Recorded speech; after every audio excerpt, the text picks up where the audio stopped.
That's not good enough. Show him the anal swab. Adam Curry, John C. Dvorak. It's Thursday, January 28th, 2021. This is your award-winning Gitmo Nation Media Assassination episode 1316. This is No Agenda. Robin Hood and the Elites, and broadcasting live from Opportunity Zone 33 here in the frontier of Austin, Texas, capital of the Drone Star State. In the morning, everybody. I'm Adam Curry. And from northern Silicon Valley, where they figure they can take us out with an executive order. By the way, it's storming here. I'm John C. Dvorak. It's Crackpot and Buzzkill in the morning.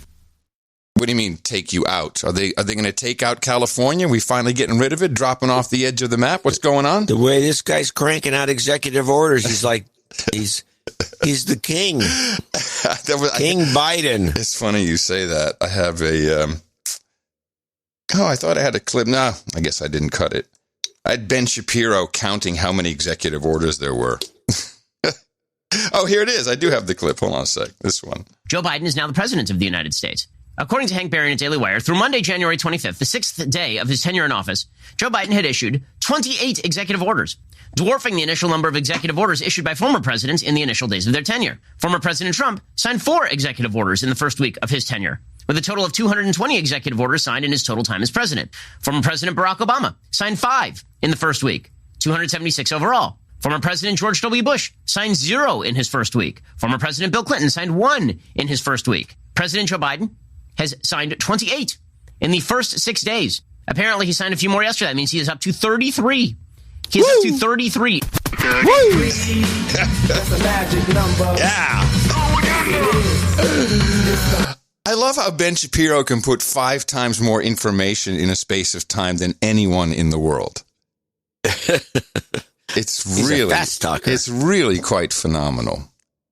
Well, I think we need to just start off with a brief discussion. Luckily, you're an expert at this stuff about what happened with the. Well, I heard you and Andrew on DH Unplugged talking about the GameStop, the Reddit group. Oh, geez, that's the strangest thing I've ever seen. Oh, it's fantastic. This is now. I was a day trader for a while. Remember, I had day trader. I was a podcaster and a day trader. It's amazing. I found a woman who would put up with me. And I did that for a while, so I know a little bit about this, but I'm glad that we have your expertise to set me straight. I figured just give it a try and then see how this fits into a bigger picture. So first, I think a lot of people don't really understand the concept of shorting, and I'm going to give that a shot, and I want you to correct me. And I don't know much about options. John, you can explain that, how that fits into this? I don't know much about history. Do you want me to do this, or? I'm sorry, you're just bringing a bunch of songs to mind. The way you're saying no, it's all right. things. As long as you just keep that up. Yes, I'll give you some cues for new songs. So let me hold your hand as we go down this. I want to hold your hand. Okay. So, the way the markets work is you have to be able to make money when a stock goes up and goes down. That's a mature financial market. And the way you make money on the way up, I think everyone understands that. You buy low, you sell high. The way you make money on the way down, and it's kind of a mind bender, but you got to wrap your head around it. In order to make money on a stock going down, let's say you want it, you think it'll go from 10 to 5. That's kind of your price target. You will borrow the stock, someone else's stock. This is made very efficient. You can do it with a click of a mouse. You will borrow the amount of stock you want, and immediately an interest counter starts ticking. So you do have to pay interest over that, and that can vary based upon the stock, etc. It's like a loan. It's not like a loan. It's a loan of the stock at that price, at the $10. So you have to eventually, over some time, and sometimes that's even restricted, as to how much time you have to give the stock back.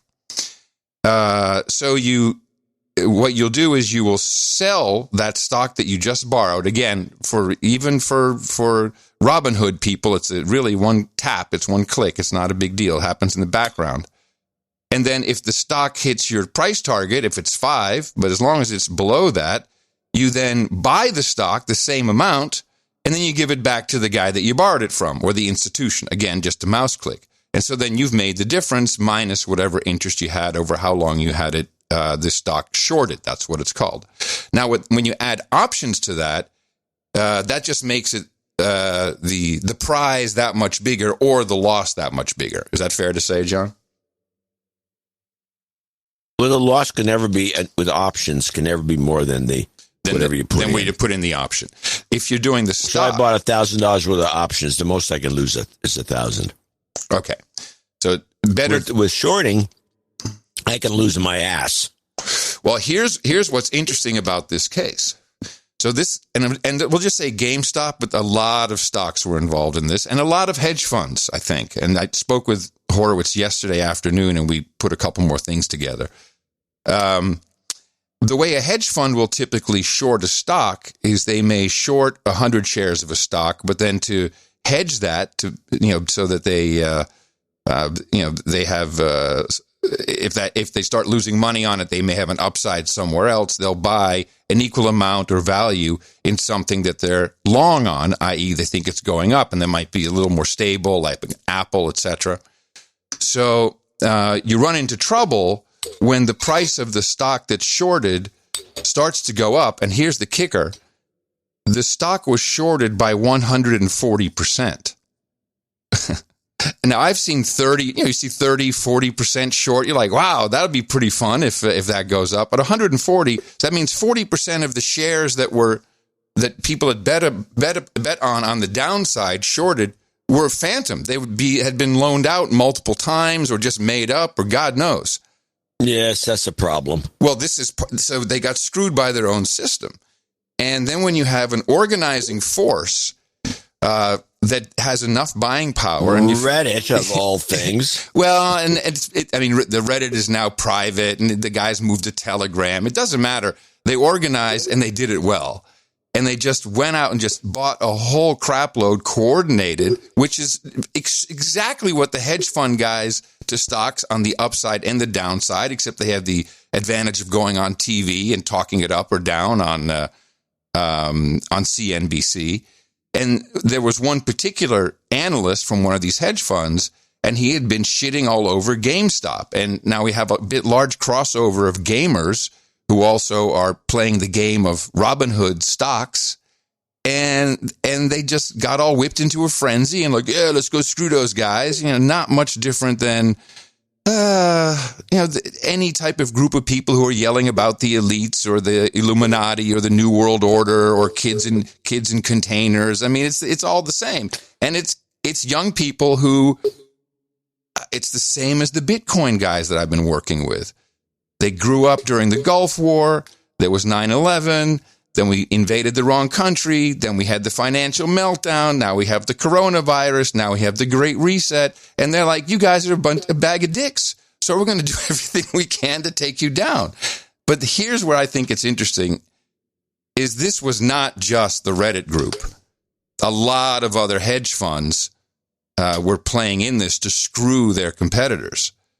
In particular, Robinhood, when you're buying or selling a stock, and they will just shut you off of buying or selling, particularly selling. Sorry, restricted sales today on this stock, which is crazy.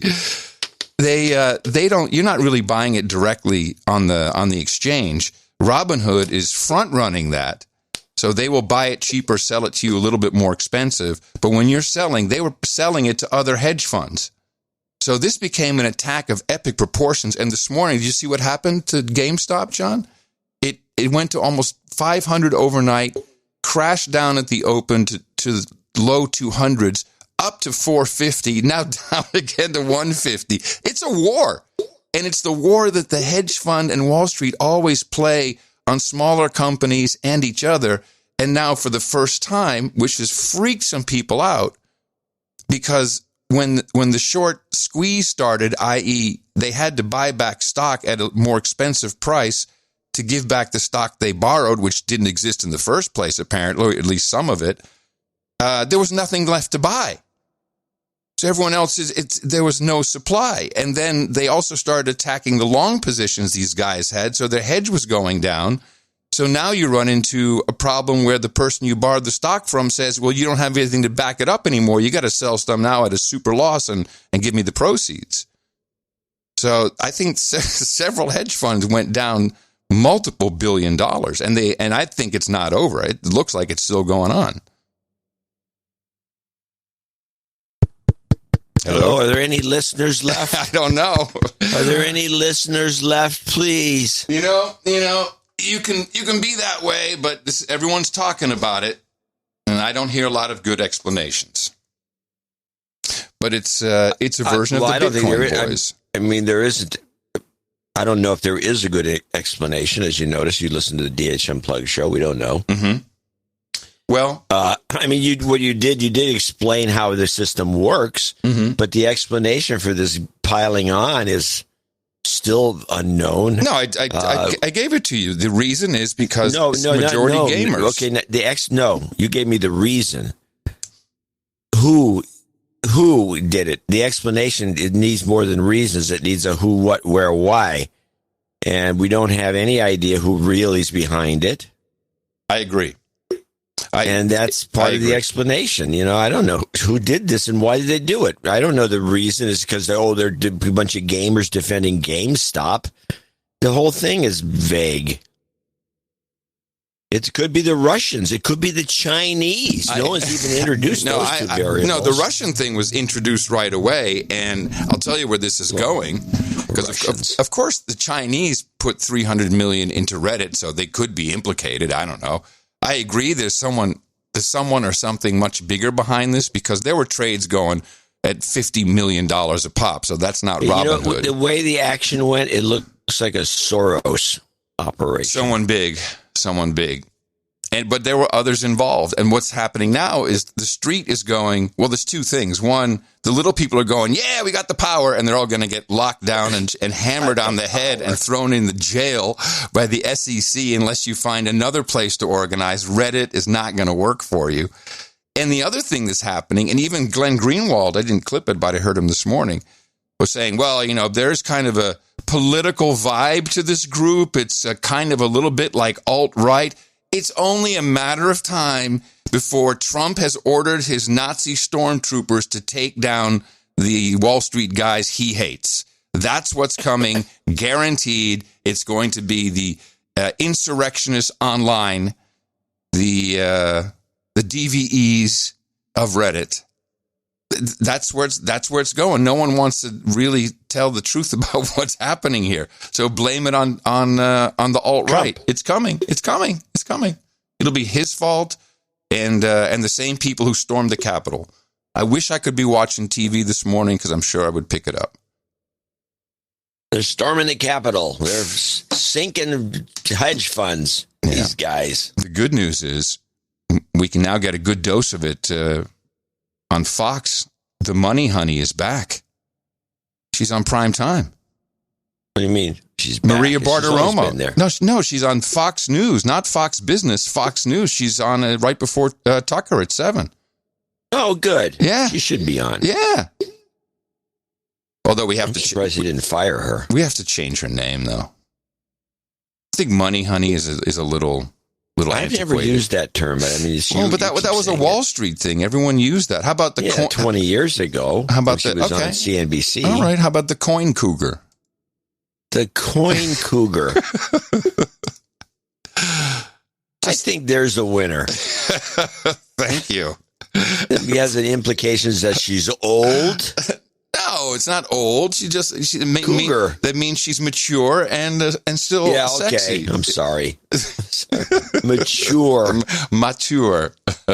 Aged, well aged. Yes, well aged. And there you go. So, everything you said was fine. Well, thanks. Gee. I don't have anything to add. That's really great. Well, then let me stick on... how about this? I'll just stick on the purge for a second, because we got a few things there, and we can add, now Discord has purged the Wall Street bets people off, and Reddit is shutting. It's going to be completely obliterated, and we'll see where they wind up. But there were a couple other things going on Why would you? Just bought back. This bothers me. You're a company and you got lots of throughput. You got eyeballs, which is what everybody wants. And a lot of the eyeballs come from people who want to watch some of these characters that are on there that are making a fuss. And then you get rid of them? What is the point of this? Because you don't like what they say? You're not supposed to be... You're running a business because you care about what people say? What kind of businessmen are these? These are lousy businessmen. Shit, what happened to my clip here? They're all woke. Oh, no, you get woke, you go They're broke. Woke. That's the worst part. You can't be woke. The new woke times. I got the libjos keep throwing stuff at me. That's all. Everything they clip. Read this. Yeah. It's all New York Times. Woke. Yeah. It's like, is there any other source of information nowadays besides the new woke Times? No, I think that's pretty much it. There was something else in the new woke Times about another thing about how men are to blame for something that was... men are to blame. Here it is. I think this is it. Yeah, this is it. Maybe it was the New York Times? I think it was. Men who are anxious about their masculinity are more likely to support aggressive politics and you big brute, and to have voted for Trump. Orange man bad. So now we can just see on the outside by how you act if you voted for the orange man.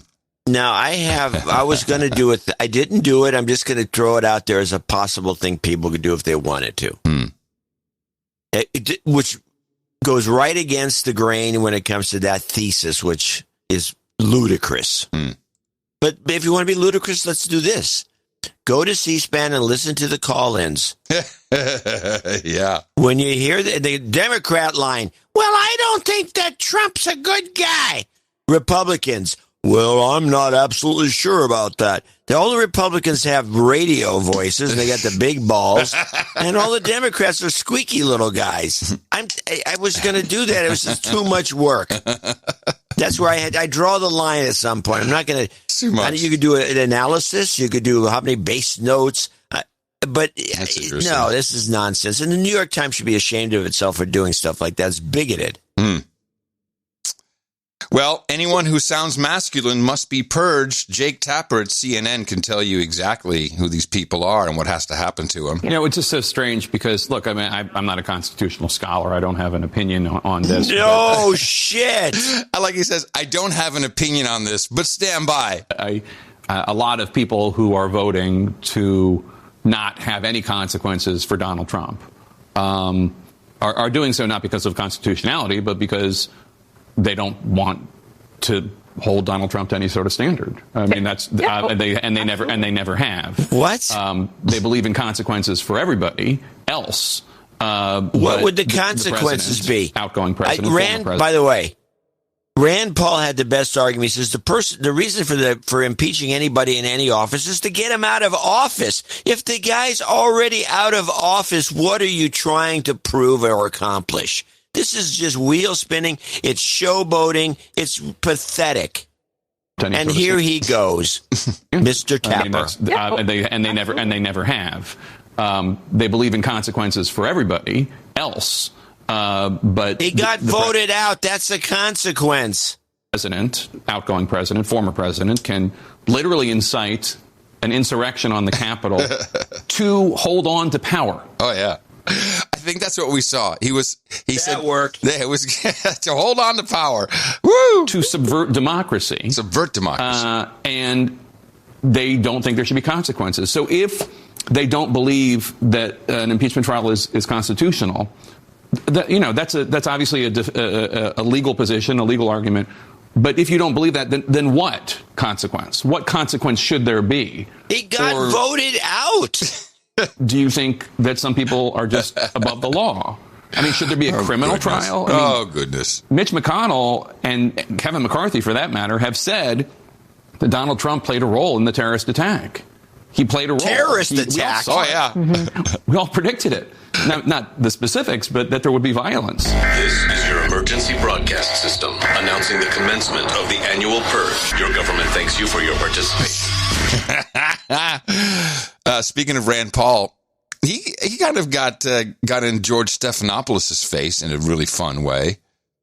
Yes, he did. As Stephanopoulos tried to do the whole Nazi thing again. The Department of Justice, led by William Barr, said there's no widespread evidence of fraud. Can't you just say the words, this election was not stolen?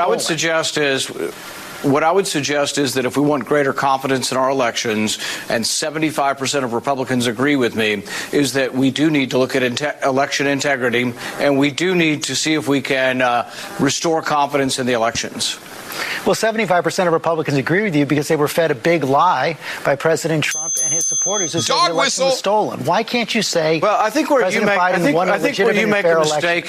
Hey, George, where you make a mistake is that people coming from the liberal side like you immediately say everything's a lie instead of saying there are two sides to everything. Historically, what would happen is if I said that I thought there was fraud, you would interview someone else who said there wasn't. But now you insert yourself in the middle and say the absolute fact is that everything I'm saying is a lie. Well, because, Senator, I said what the president said was a lie because he said, hold on a second. He said the election was stolen. This election was not stolen. The results were certified in every single state after counts and recounts. You're saying that absolutely it was. You're saying there was no fraud and it's all been investigated. That's just not true. It's not what I said, sir. I said the Department of Justice found no evidence. Let me finish my point. You said something that was not true. You say we're all liars. You're just simply saying we're all liars. And I said it was a lie that the election was stolen. Premise that you're right and we're wrong.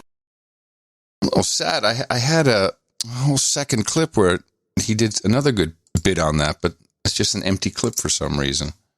But what I liked what he said was, hey, man, what you're doing is you're inserting yourself in a journalistic piece where you should have someone from the other side, not you telling me to shut up. Yes, that's become the standard. And you had both those clips you just played, the Tapper clip, same thing. Yeah. He's inserting himself. He's become the big expert. Why even have these shows? Why even have a guest on? Why don't you just sit there and yak away? Well, talk radio does that. Right-wing talk radio does. You have the guy comes on, yak. He's the big expert, and he goes on, and he entertains people. But why do it as some sort of a phony baloney deal to have a guest on when you're not going to listen to him? I don't even know. What I'm most worried about is the irrelevance of these channels just diminishing to such a degree that they won't even be useful to us at a certain point. This is not. People are not going to be watching this much longer. It's going to doom the show. Well, that's what hence my worry. Like, what if we don't have these nut jobs to clip? That's going to be a problem. I think there's an never-ending supply of nut jobs to clip. Except that they're going to be harder to find. But I don't know. These networks they're going to have to get, first of all, I think the networks are going to have to get rid of these guys. They're not entertaining. They're annoying. Yeah. And they're embarrassing the operation. ABC should be ashamed of itself to have a guy like Stephanopoulos even running. He's a Clintonista. Yeah, but he's got inside track. They're not going to get rid of him. He's important for the machine. He doesn't have an inside track to anything. He's a knee-jerk liberal. And then on that show with all the giggling women, Good Morning America, I mean, it's an embarrassment.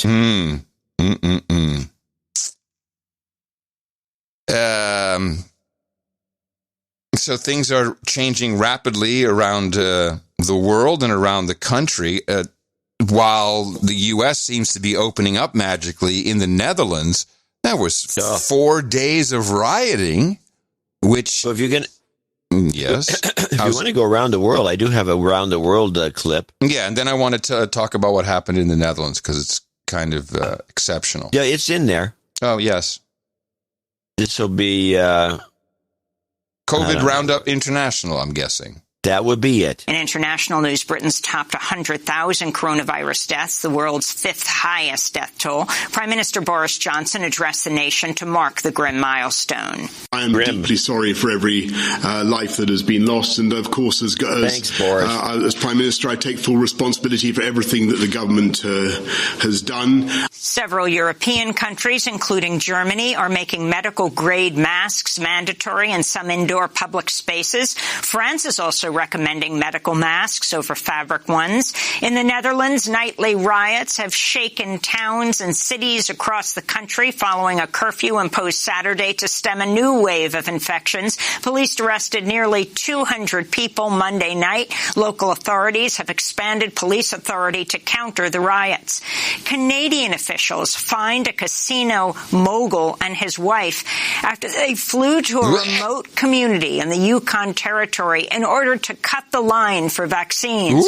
Rodney and Ekaterina Baker received coronavirus vaccines intended for Indigenous residents in Beaver Creek, including elders of the White River First Nation, after the couple claimed to be staffers at a local motel. Notice how there's 6 seconds about riots in the Netherlands and 15 seconds about the douchebag elites who cut in line to shame them. Yeah. That's really, and in Scandinavia, in Toronto, media, no longer essential personnel. Here's a cop telling a cameraman this very fact. And essentially, is that media at this point in time is not essential service right in the square, so we can't have you come and gather and stay for a while and loiter because unless you're out for an essential reason, which is grocery shopping, going to the doctor, things along those lines. So you're telling me media is not essential service? That is under information that I was provided that I'm acting on today. That's the information that I was given. So I'm not allowed in the square right now? Yes, sir. When did that become a thing? So I'm just for my own edification. I can't tell you the exact date that started or anything like that. I'm just telling you on the information that I've provided and that I'm acting on today is that's the information I was given, okay? Can I have your name and badge number, officer? Yep, you can see my name right there. Can you just get a quick close-up of it there, if you don't mind, sir? There you go. Okay, so you're telling me I have to leave the square? What happens if I don't leave the square? Then I will be giving you the ticket, okay? Okay. All right, so I'm cautioning you right now and I'm giving you the opportunity to leave on your own admission or you will be fined, okay? There you go. No longer essential service. Can't quite explain how it works, but no longer essential in Canada, in Toronto. So the job they're doing is not essential, let's face it. The Netherlands is a very familiar template. And with that, I mean the same as Black Lives Matter, Inc., where you have peaceful protesters.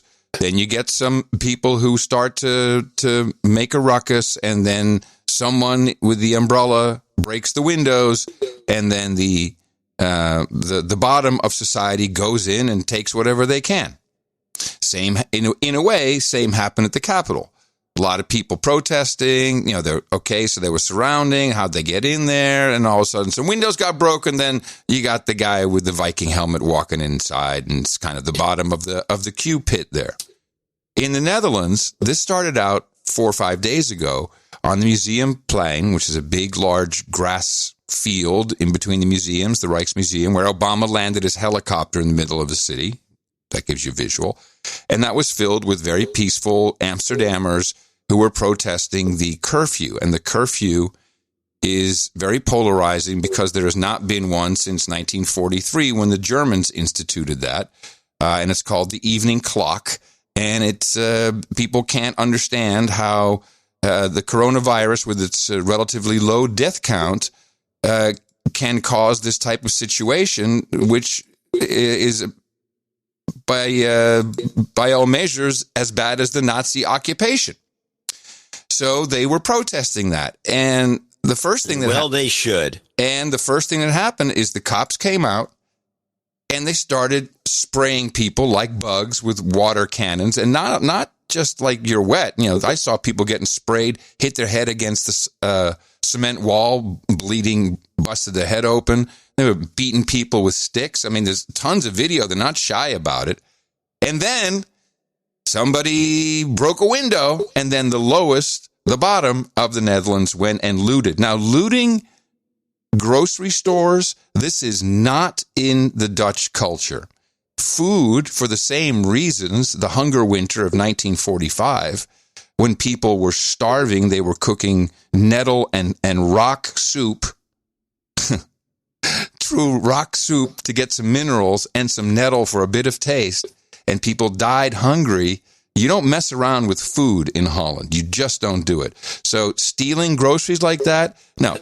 And no one's going to tell you, and you won't see it in the mainstream, this was the migrant population, primarily. And there was also a Antifa faction Clearly, it's the same people with the black outfits, the black hoods and the helmets and the backpacks. So there's something bigger going on. And as the cops couldn't hold it, this is what I kind of love about the Netherlands. Every big soccer club has its supporter club. You can also call them hooligans, but they're known as football supporter clubs. They just said, screw it, and they started patrolling their own streets, and the riots ended. It was not sanctioned by the police, as some said, but I thought that was pretty cool. But there's something going on. This is beyond people just being angry of being locked down. That rioting, that was not, and part of it is a migrant issue.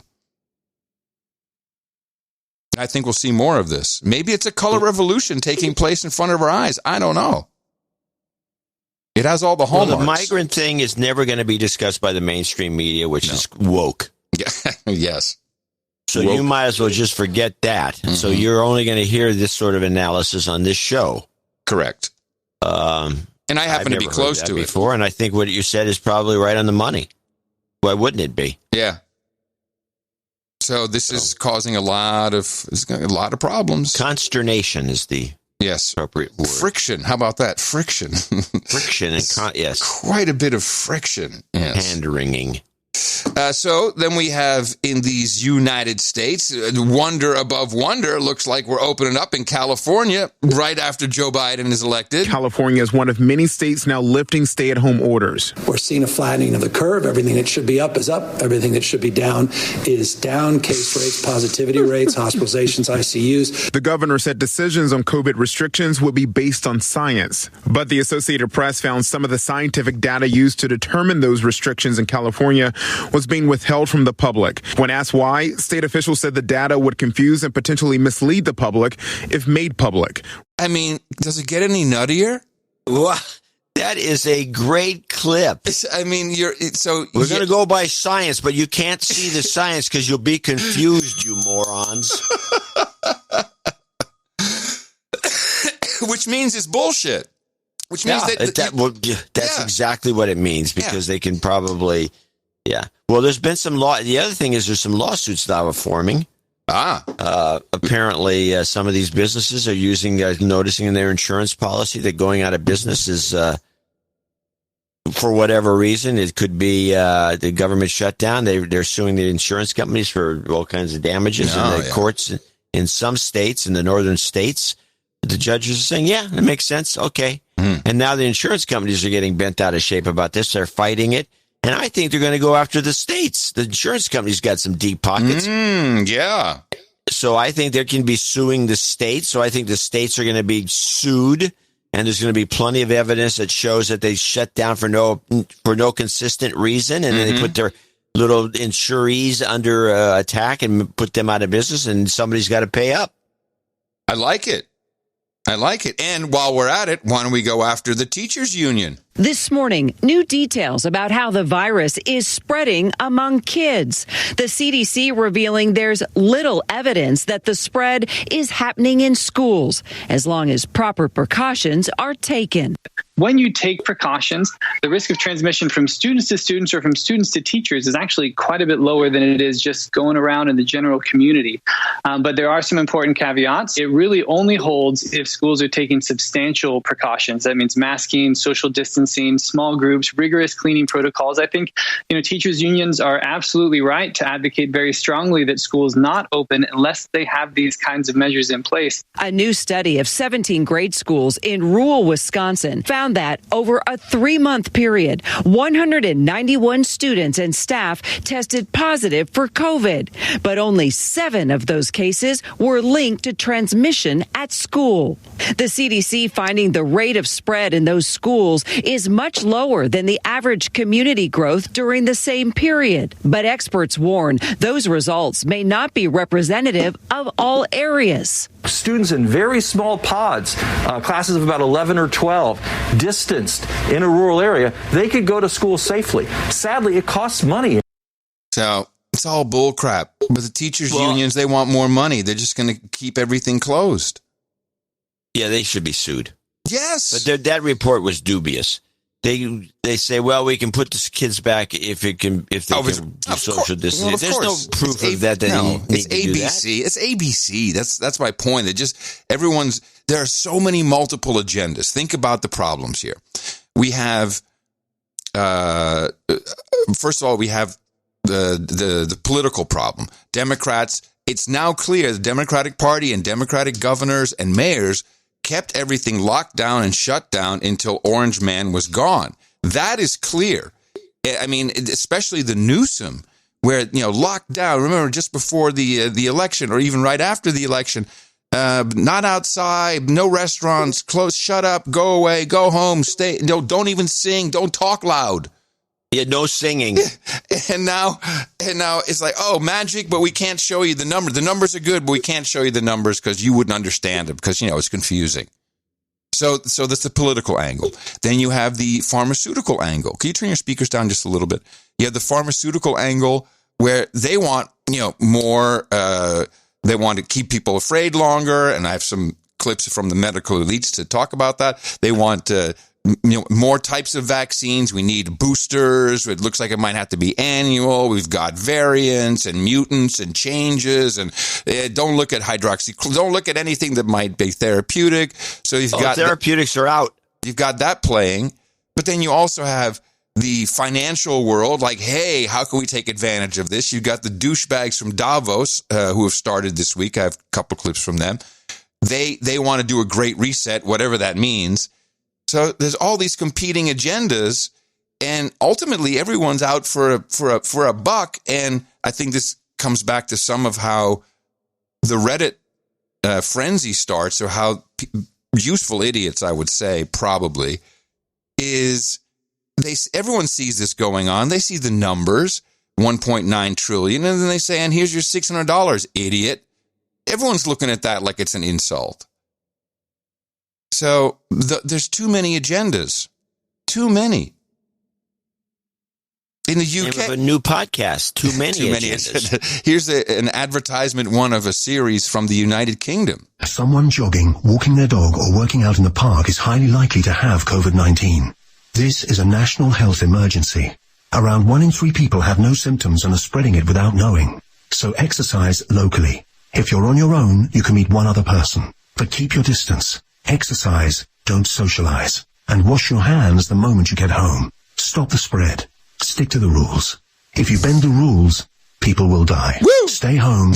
Protect the NHS. If you bend the rules, people will die. Die, I tell you. So they're filling the airways with that. So then we have this. At first brush, this may seem funny, and I think that a lot of people just think it's hilarious. I'm quite concerned by the headline, which was initially reported in the Washington Post and then picked up everywhere because it is funny, that China is now using anal swabs to test for COVID in high-risk groups. Now, there is good news, as the anal swab only needs to be inserted between 1 and 2 inches, so it's not too bad. But they even tested people who came in on a flight on China Air here from, according to Bloomberg, passengers on a flight from Changzhou to Beijing were tested for COVID-19 via nose and anal swabs. So you take a plane ride. Do they give you the anal swab before the nose swab? I sure hope so. Same swab? I sure hope so. So obviously, that's the funny part, and it's very no agenda, this beautiful story, and a lot of people emailed this to me. However, going back in my mind and the research we did very early on, you had the L strain and the S strain, and now that it's cool to talk about strains and mutants and variants, it's been happening all along, but there was an early. And we have strain research to back it up. I mean, there are charts of these 2 different strains. The S strain is what most people got, highly contagious, but probably won't kill you, not that strong. The L strain, that's the one that is not very contagious because it's spread via feces. So I'm questioning now, do the Chinese know something? Are they on the lookout for a really bad strain, which may be less contagious but more lethal?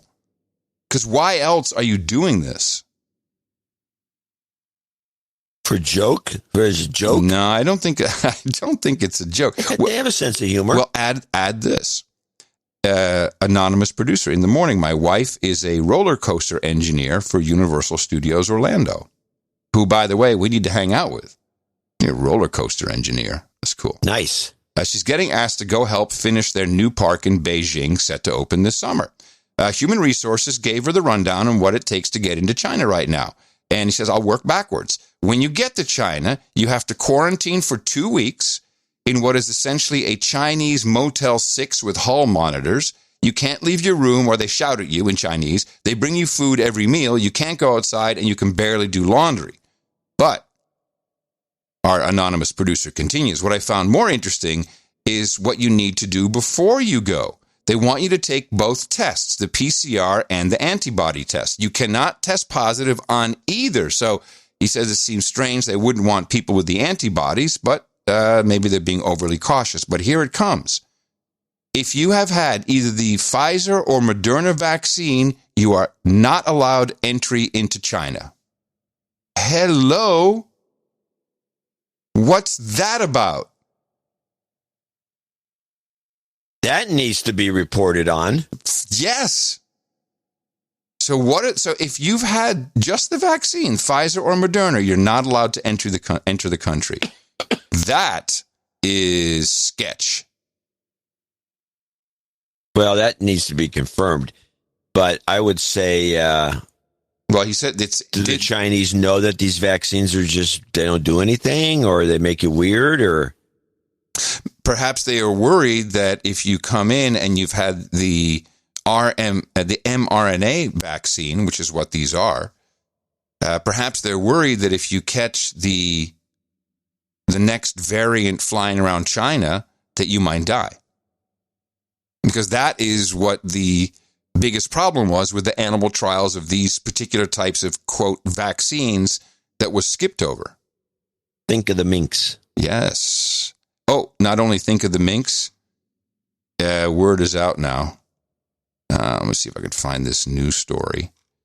There is now news coming from, shocker from the pharmaceutical industries, that you probably might have to think about getting your pets vaccinated against COVID-19 because, they can get it, they can die, they can pass it on to you. Oh, yeah, they're coming for your pets.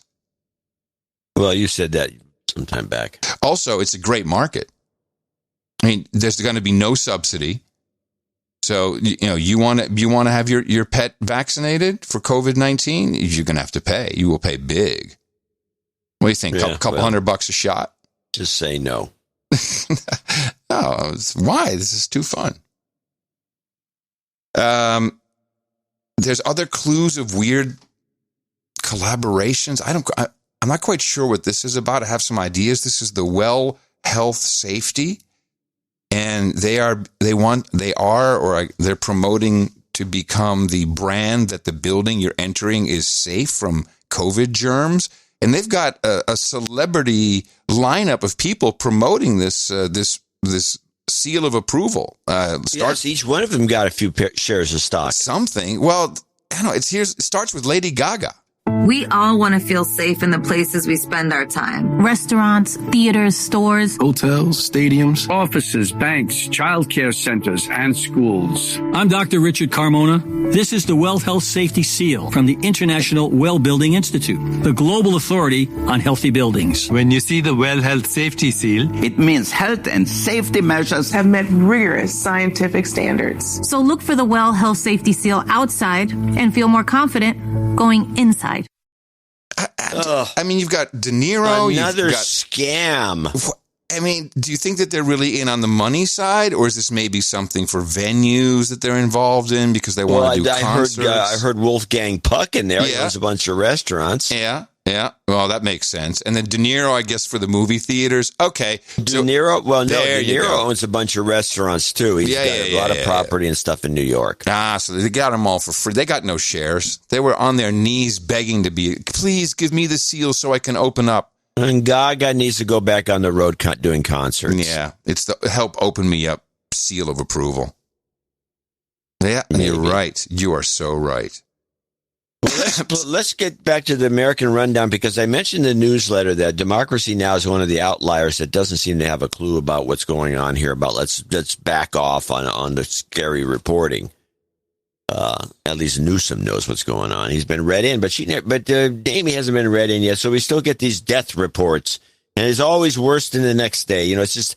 She can't, whatever she does when she reports, it's always the worst. I mean, when she does climate reporting, it's the hottest Tuesday in the history of the world. Hottest Tuesday afternoon. Yeah, so here's her COVID Democracy Now! Death report. Oh, my. The world has recorded over 100 million cases of COVID-19. Global deaths now top 2.1 million.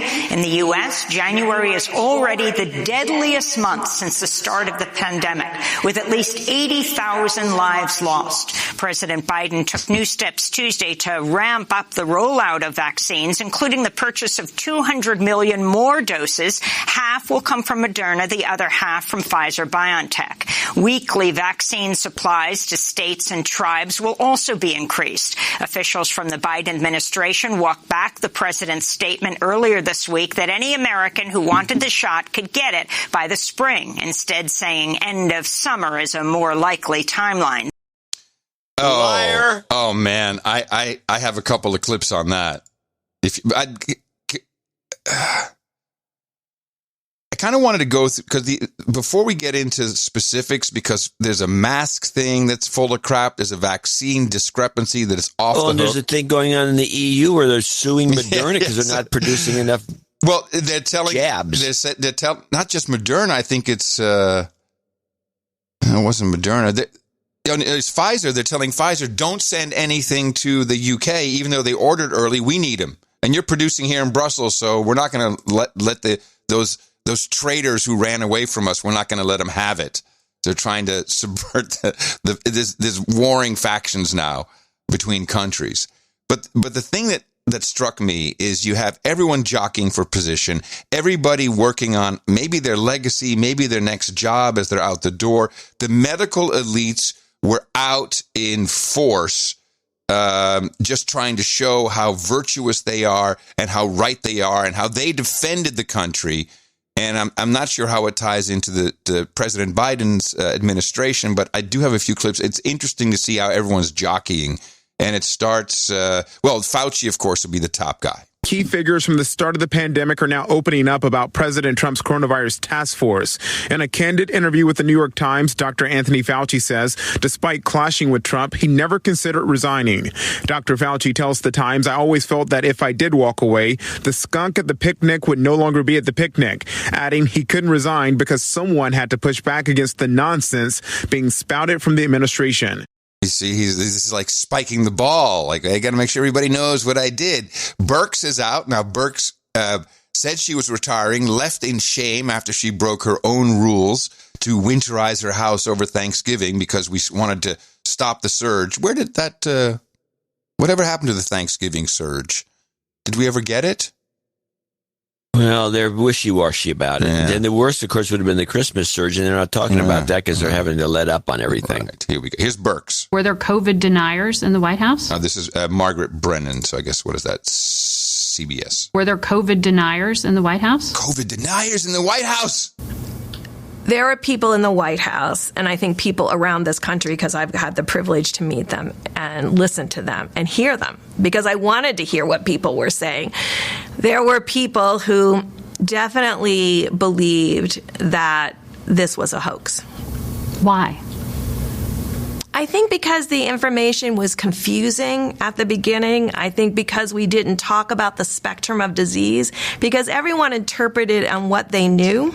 And so they saw people get COVID and be fine. And then they had us talking about how severe the disease is and how it could cause these unbelievable fatalities of our American public. Oh, and then you started covering up the fact that it was people who were half dead anyway, and you killed a whole bunch more in nursing homes. That's where most people died. That's what you covered up. But okay, let's talk about what really was going on behind the scenes. It took a while after I arrived in the White House to remove all of the ancillary data that was coming in. I mean, there was parallel data streams coming into the White House that were not transparently utilized. And I needed to stop that. Where people you mean outside advisors? Outside advisors coming to inside advisors, and to this day, I mean, until the day I left, I'm convinced there were parallel data streams because disinformation. I saw the president presenting graphs that I never made. Oh. So I know that someone out there or someone inside was creating a parallel set of data and graphics that were shown to the president. I don't know to this day who. But I know what I sent up, and I know that what was in his hands was different from that. I don't know what to make of this accusation. Well, we've talked about this before. First of all, the president's job is to take different points of view. So and then science, summarize. This was how science works, coincidentally. And that's how science works. Curiously, science isn't all one, this is it. This is the fact. And what is her deal? I mean, and she's bitching about this. She's been bitching about this ever since Trump got kicked out of office. Well, and she's covering her? This is a cover your ass moment. Yeah, what's interesting is over on CNN, Breonna Keeler, for some reason, had to rip her apart. And she was ripping her apart specifically for her, I guess, this interview that she did. And the first thing Keeler does is plays the infamous clip of Trump talking about ultraviolet light and injecting disinfectant. And I like that she did this because not only is it in context, you hear what the president at the time did or did not say, but you also hear Birx and how she's called on in a response, and then Keeler rips her apart. So this is the original piece. Please note there is never any mention of drinking bleach, but okay, this is what... That was a good joke. It was very funny. Jimmy Kimmel. Very funny. Supposing we hit the body with a tremendous, whether it's ultraviolet or just very powerful light, and I think you said that hasn't been checked, but you're going to test it. And then I said, supposing you brought the light inside the body, which you can do either through the skin or in some other way. And I think you said you're going to test that, too. Sounds interesting. Right, folks, who could. Right, and then I see the disinfectant, where it knocks it out in a minute, 1 minute. And is there a way we can do something like that by injection inside or almost a cleaning? Heat and the light relative to certain viruses, yes, but relative to this virus? Not as a treatment. I mean, certainly fever is a good thing when you have a fever. It helps your body respond. But not as I've not seen heat or light. I think it's a great thing to look at. So I don't think she was really paying attention because he says, what do you think? And she says, well, that's a treatment. And then she rambles on about something. But she clearly said, yeah, that's a treatment. And she wasn't really prepared to discuss it. But now let's listen to how Breonna Keeler takes her down for her response about this on Face the Nation. On Birx's Reputation Rehab Tour, this is how she describes it. That's the Reputation Rehab Tour. Holy crap, someone wants Birx out, I guess. I didn't even catch that the first time.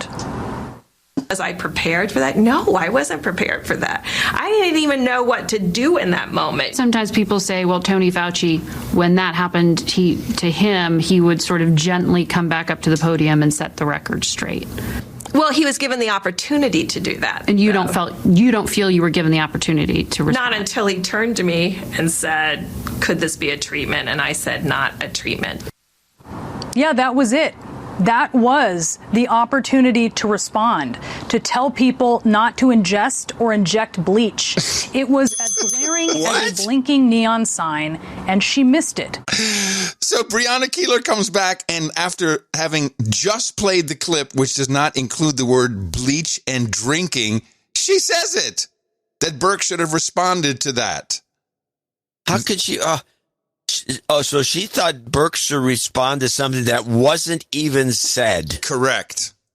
This was part of this actually has to be thought about, because this is the hearing what you want to hear kind of phenomenon that's both sides exhibit. But to play the clip and then not hear, we've done this exercise before on this show. Yeah. A lot of times where you play a clip and then the person responds to it as though they heard something in there, and they're very adamant about it. Mm-hmm. I don't know what to make of it. It's fantastic. It's just is really an embarrassment. And she's on network news getting at least 3 times as much money as we're getting combined. 3 times?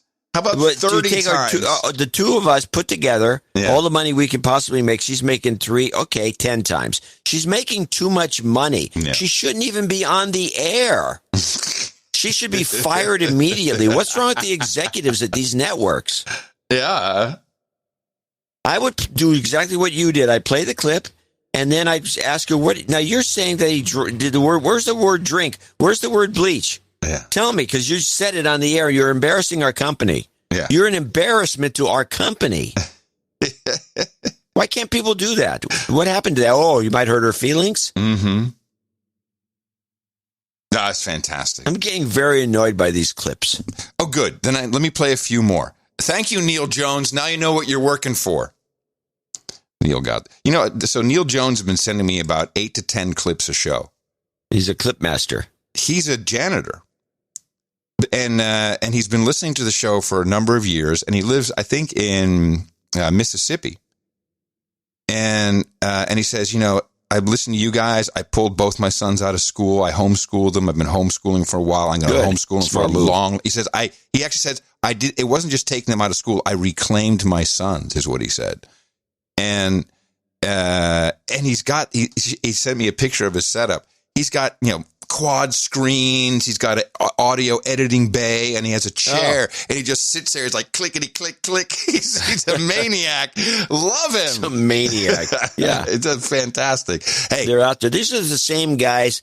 When I was working on this small radio station at the college station, we had all these giant transcription discs, and they were like 16 inchers. And there were people, then a lot of these things have been handed down from person to person. You can't really play them more than once. Right. And you can play them once and record them, and then you get them off to the next group. It was like a trading system. And there were these guys apparently in the 1930s who were like this guy, and they would record off the air broadcasts, and they'd catch a lot of live performances. All the good shit. Oh, yeah. By people like Benny Goodman that would never put on vinyl. Yeah. But these were around, and so I'm listening to one of these, and it was a Benny Goodman song, and there was something that happened right in the middle of the song. It sounded like the roof caved in. And then just as the band kicked it up, and I said, "Wow, what kind of a special effect was that to get the audience all worked up?" It was supposedly a lightning strike. Oh, in the neighborhood of the guy doing the recording, and it got caught on the transcription. Oh, yeah, that's a little anecdote for you kids. No, I like that. And the troll room has already given him a nickname. He is Neil Jones, formerly known as Janitor. From now on, he should be known as the official No Agenda Clip Custodian. Ooh. I know, it's good, isn't it? Clip Custo. But this is the production that is done by this show. That's part of it. So he gives me back 50 minutes of prep time by doing that. So I can look at other things, put other things together. People are sending good clips. They really are. They've learned how to edit, and I'm very impressed. Very, very impressed. Yes, Clip Custodian. Thank you. Now, a lot was said about the masks, and this is mainly because Dr. Fauci who is now front and center, and completely, I'm convinced this man is deranged. He wants to hurt you. He is working no longer, or maybe he never was working for the American people or for the world. He is completely representing the vaccine industry. Refuses to discuss. We don't hear anything about any other therapeutics. It's just that's over. We're not going to discuss that, even though we've learned from other doctors and scientists that vaccines are kind of outdated since we have therapies for all of these horrible diseases, which they, from what we're learning now, marginally do anything to help with. So masking is next. Double masking. It's just common sense. So if you have a physical covering with one layer, you put another layer on, it just makes common sense that it likely would be more effective. And that's the reason why you see people either double masking or doing a version of an N95. So it's just common sense. It's not very scientific. And I think he blew it on this. And he's just trying to appeal to the lowest common denominator. Hey, man. You know, it's like you got one, you got two. How can two be worse? How can two be worse? Well, Shep Smith over there at CNBC, he's got his new primetime show, which nobody watches, but except No Agenda producers. He took it to the task, and they really rolled out all the info on double and triple masking. But now the experts say with these variants, it's time to double up. And double where up. to? This morning, Dr. Fauci endorsed the idea on the Today Show. If you have a physical covering with one layer, you put another layer on, it just makes common sense that it likely would be more effective. More effective, especially with one new variant spreading much more easily. CBC's Contessa Brewer with us now to break down the science behind double masking and what we're all supposed to do. Contessa? Hi there, Shep. Yeah, the experts keep telling us that wearing masks is really about protecting others from ourselves in the event that we are contagious. But, you know, if other people aren't wearing their masks or they're wearing them improperly, we need to protect ourselves. So experts say you can double up with a tight weave fabric mask for added protection. Now, Virginia Tech researchers found that doubling up these cloth masks increases the efficacy from 50 to 75%. A 3-layer mask could block up to 90% of the particles. And if you're layering your mask, the disposable surgical mask goes on first, and then the tight-fitting fabric mask goes right over the top. Okay, so frontline healthcare workers use N95 masks. They're hard to find. And some experts say, look, you should really save those for the medical teams. Others say if you see them on sale, go ahead, just protect yourself. But the Chinese version, KN95 masks, are widely available. As being 5 layers. I bought these on Amazon. I wore them through the airport and on the plane for a recent news assignment. The trick with this is really this fit. Tight around your nose, your face, your chin. In other words, you really should see the mark on your face after you're wearing it. You can also buy these double-layer fabric masks. They come with a filter like this one. You can take it out and you wash it separately. But Shep, in every instance, fit is the key here. So, what have we learned? Did she say success in every instance? At the very end there? Yeah. I'm not sure. We can check it. Also buy these double-layer fabric masks. They come with a filter like this one. You can take it out and you wash it separately. But Shep, in every instance, fit is the key here. Oh, fit is the key. Oh, okay. Because you heard her. Shep, you need to get the KN95, the Chinese N95. Oh, yeah. And it needs to fit so tight that it leaves a mark where the mask is. Okay. Yeah, sure. Mark of the mask. Ooh, the mark of the mask. I like that. Yeah. So I would not wear the Chinese KN95 under any circumstance.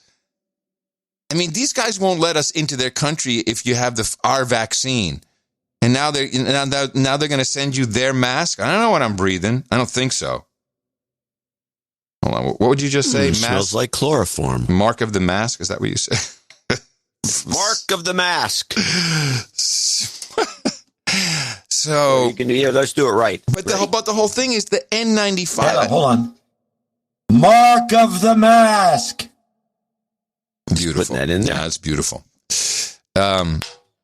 That's how we produce, baby. We produce the show on the fly. During the show. Yeah. Yeah. It's marker 7. That this was another thing. Fauci said specifically, N95s, you're crazy, don't wear them. And now it's like, it's just common sense. Just common sense. Well, do we have the old... There was a bunch of these guys. Don't wear a mask. A mask, you don't need an N95. You're not a doctor. And they went on and on at the beginning of this whole thing back in March. Yeah. About the mask. Well, you don't need one. Here it is. Listen to it. Right now in the United States, people should not be walking around with masks. You're sure of it? Because people are listening really closely to this. Right now, people should not be walking. There's no reason to be walking around with a mask.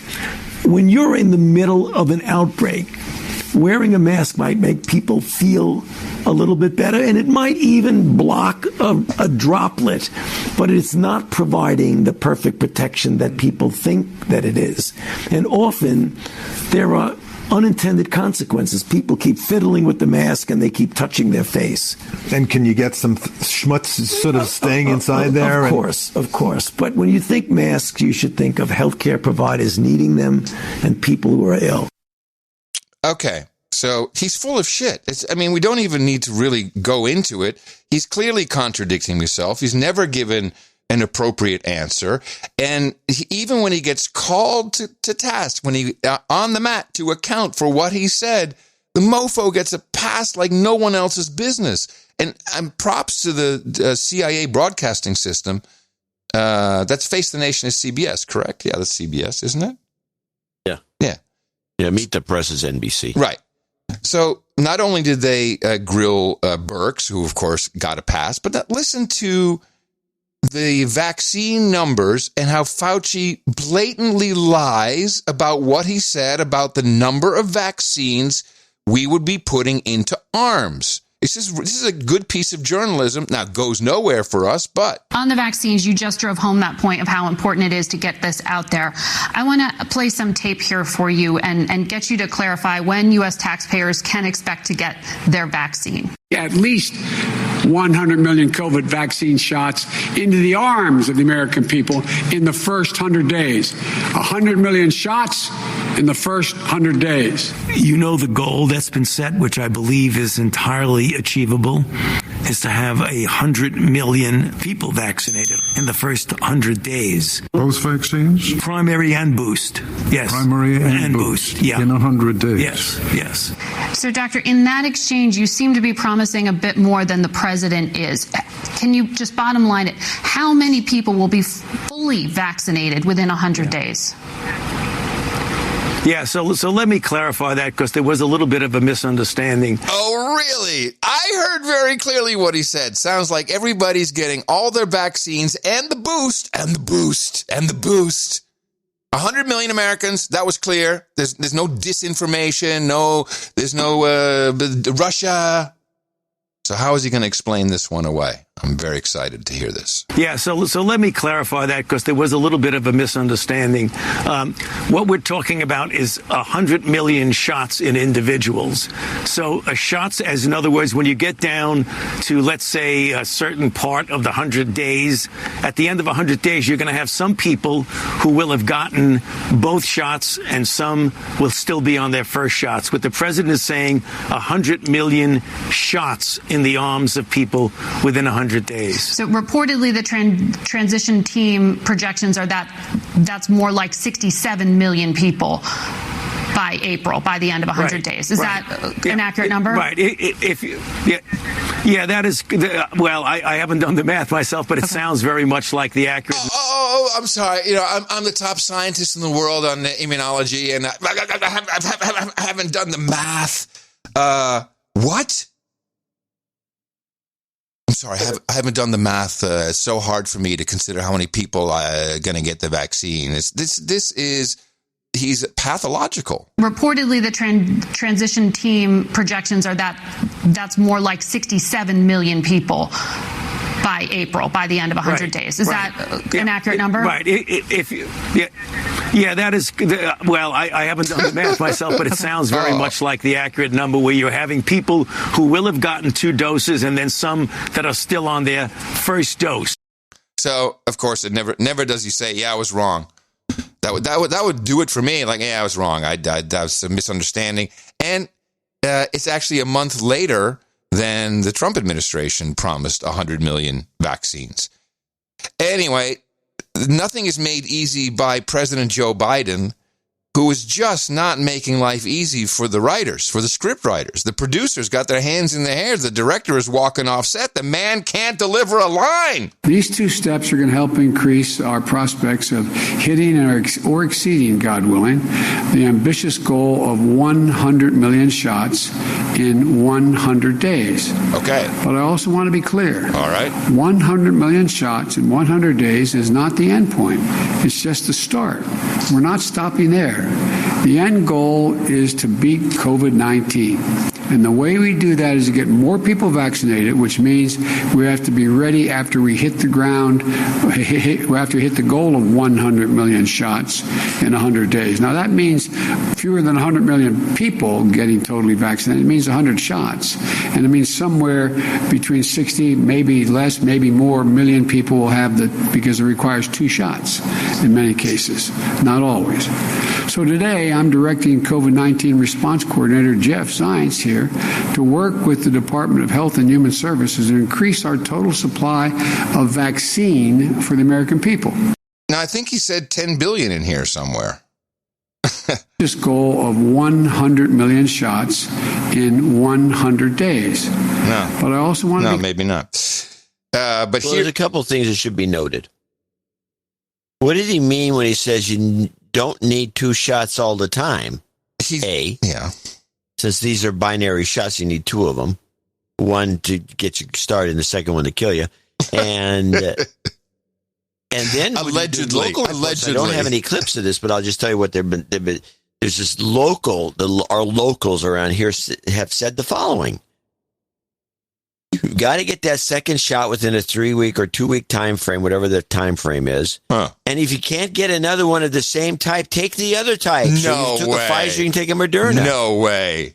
Yes. But that was explicitly verboten. I've heard it more than once where they've said you got to get these 2 shots in you within a certain time frame. If you can't get 2 Pfizers, get 1 Pfizer and 1 Moderna. Or if you get 2 Modernas, get 1 Moderna and 1 Pfizer. It's just beyond me. And now I feel bad that I didn't take the clip. Well, we have that somewhere. I know we had a clip of that being said. Never mix them up. But now Biden goes now. So now he's had to explain something a little more complicated, math. So he has to say 68, 67 million. You know, he's trying to rectify Fauci's mistake foolishly because now he just goes off the rails. And I think that they either put something up in the teleprompter. I see no evidence of earpieces or even the little hearing aids that I have miniaturized. No, he's reading from a prompter. Yes, but I think they changed the prompter. And he's squinting. They changed the prompter to tell him that he was saying something very, very wrong. And we believe that we'll soon be able to confirm the purchase of an additional 100 billion doses 100 billion. for each of the 2 FDA-authorized vaccines, Pfizer and Moderna. That's 100 million more doses of Pfizer and 100 million more doses of Moderna. 200 million more doses than the federal government had previously secured. Not in hand yet, but ordered. Mm-hmm. We expect these additional 200 million doses to be delivered this summer. And some of it will begin to come in early summer, but by the midsummer, that this vaccine will be there. When? And the order, and that increases the total vaccine order in the United States by 50%, from 400 million order to 600 million. This is enough vaccine to fully vaccinate 300 Americans by end of the summer, the beginning of the fall. Wait. But we want to make, look, I want to repeat, it'll be enough to fully vaccinate 300 Americans to beat this pandemic, 300 million Americans. Oh. And this is an aggregate plan. It sounds to me like he said 300. I think someone might have written something real quick. Remind them 300 million. End of the summer, the beginning of the fall. Yeah. But we want to make it, look. What? I don't think so. You can't get it on the prompter that quick. There's no way. It's not possible. It would. The prompter, for one thing, the prompter guy is the lowest paid guy in the room. Wow. Okay. I just want to say I have had lifelong relationships with prompter operators, and many of them are very, very professional, and they are pretty well paid these days. The ones that can do this kind of stuff. They can't do this stuff on the fly. Yes, they can. It's totally possible. No. They've done it with me, where they slap something in there quickly at the bottom while I'm still reading the top half part. Yeah, I think it is. The software has improved quite a bit. Can you imagine doing that, what you just described, doing that with Biden? Yeah, that's why he fucks up all the time. And you think they would even attempt it? Yes, I think they're doing anything they can to keep this guy straight. It's possible. The way you would do it, I'm just talking from this perspective, to say that we're talking from a production perspective. Yes, of course, both of us. Of course. I think you could do the following. You could have the prompter copy and have somebody or two people with cue cards. Possible. And so when he's screwing something up, they could hold up a cue card and he could glance at it. Now, I haven't been tracking his eyeballs because he's squinting, so he can't see what he's really looking at. Have you noticed how much Botox he has? No, seriously. Next time you look at his face, each side of his forehead, has wrinkles. These wrinkles are frozen. They are stuck in perpetual time. His whole forehead is frozen, but the wrinkles, they're like, okay, Joe, we're going to keep the wrinkles like this. Now we're going to put the Botox in so they stay that way. No one's noticing this but me, apparently. I hadn't noticed it, but it wouldn't surprise me. Yeah. That they'd Botox him up. Oh, yeah, he needs it. Totally. But doing anything on that prompter, because he's just going to read whatever it says. Well, our professional prompter operator union will get in touch with us and will let us know if it's possible or not. This is the beauty of the No Agenda Maybe show. Somebody in the Biden administration can tell us some behind-the-scenes stuff. Yeah. Could anyone please just tell us what's going on there? Don't we have anybody? Yeah, what's going on with this maniac? Anybody know what's going on? Let's see. Team Halo, nothing from Dr. Cat really this week. We did get... oh, yeah, there was. Oh, you got a cat video? I don't have a cat. No, I don't have any cat stuff. But I just remember. But apparently she went on one. I said it again. It's twice. Yeah. She went on one of the shows, somebody else's show, and condemned us. Us? No Agenda? Yeah. No. Dr. Cat? Yeah. Well, how come we don't have this clip? It's never got the clip. I'm just somebody reported this. Dr. Cat from TikTok, Team Halo, United Nations World Health Organization, demeaned us. The No Agenda show. She said those jerks at No Agenda. I don't have it right at the top of my. I thought you had. The reason I didn't get it is because this was your my beat. I figured. Yeah. They'd send it to you. No one sent it to me. She didn't condemn us. She just. She was irked by the fact that we called her a dingbat. I think I did that. Mm-hmm. And that you were ridiculing her. Yes. And you had some nickname for it. I think I did that. And you were ridiculing her. You had some nickname, and she was not happy about it. She's just trying to help the public, I guess. No, she's not. Somebody can dig this up and can run on Sunday. Yeah, well, I definitely want to hear that. Well, so we do have a different guy. From Team Halo, the distilled science guy, I think. And he's telling us how to discuss the vaccine with friends. This could be some handy tips for us, so we know how to do that. How to talk about the vaccine with your friends and loved ones. Step 1. Don't disparage them. Most people are just afraid and hearing conflicting information. Honest inquiry is the foundation of science. Step 2. Address their emotions. Behavioral psychology studies have shown that even when updating people's facts around vaccines, it doesn't really change their behavior. Instead, empathize. Tell them how you were concerned about taking the vaccine as well, but you decided to get it based on XYZ facts. Take them on your journey. Step 3. Update their understanding. I'll try to do more videos on this, but the most important point to convey is that vaccines do not contain any live virus. It is not possible for what they inject you with to actually replicate and infect any more of your cells. I have a fun analogy that really helps this conversation, so stay tuned for it. Don't forget to drop any questions in the comments and share this video with anyone who needs to hear it. So I really prefer Dr. Cat to this guy. So, oh, God, I couldn't take that guy. Whatever we said to Dr. Cat, please. The more you know. Come back. In the morning. Come back, Cat. Come back, Cat. We need you. You brought us so much more entertaining information. He dropped a little phrase in there that I have was going to bring later in the show because Amy Goodman uses it. Uh-huh. And I didn't. It's one of these things you don't notice it. You've never used it on this show. Mm-hmm. I've never used it in my life. And it's not that it's a bad thing not to use, but when you start listening for it, it becomes one of those little no agenda irksome commentaries. You know, one of those little things that you hear it over and over. Okay, I can't wait. And he said it in there. And I want to ask you about this. The term is loved ones. Your loved ones, yes. Yeah, you have to explain this to your loved ones. And Amy uses it in a Palestinian clip about, she's the worm is turned with Palestine because Biden's all, we're going to support the Palestine, screw the Israelis kind of thing is what it really amounts basically, to. Yeah. And she talks about the loved ones. They had many loved ones killed. So I hear this and I'm thinking, what? Is this how you refer to people you know, your family members? You don't say family members. It's family. They're all your family, everybody you know, everyone in your family is a loved one. That's not true. It's a lie. Well, isn't loved ones, aren't they the ones that are dead? It's past tense. Your loved ones. No, if you listen to what's his name's report right there, that guy you just played, he's talking about how to explain these things to your loved ones. Yeah. Well, to me, I've heard this many times in journalism throughout the years. I've never seen it written. I don't know anyone who's ever written loved ones. Oh, my goodness. Oh, definitely. You think so, but I think it's been pounded into you, this idea of loved ones.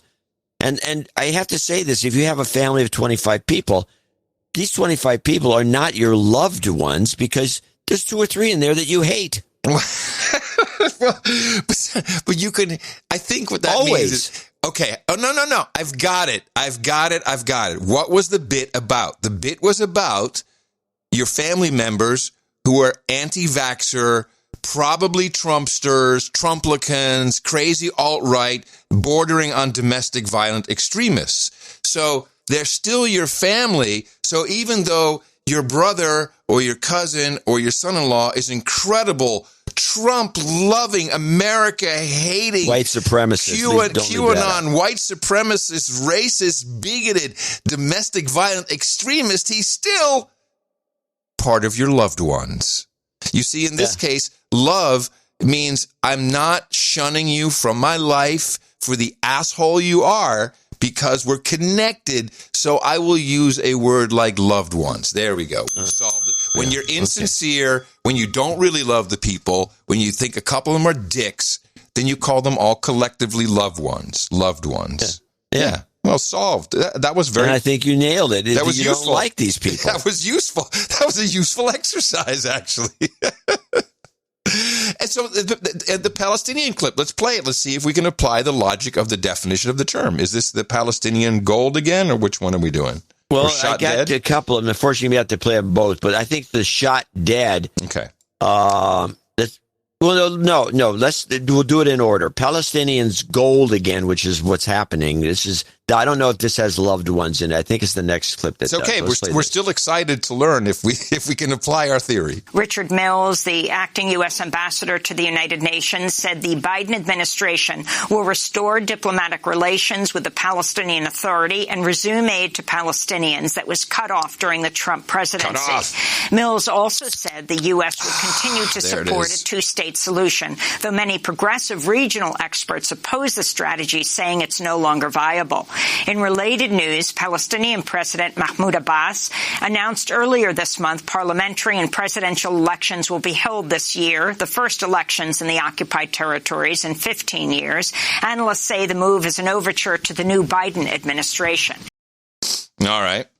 That's our update on Palestine. Yep, we got it.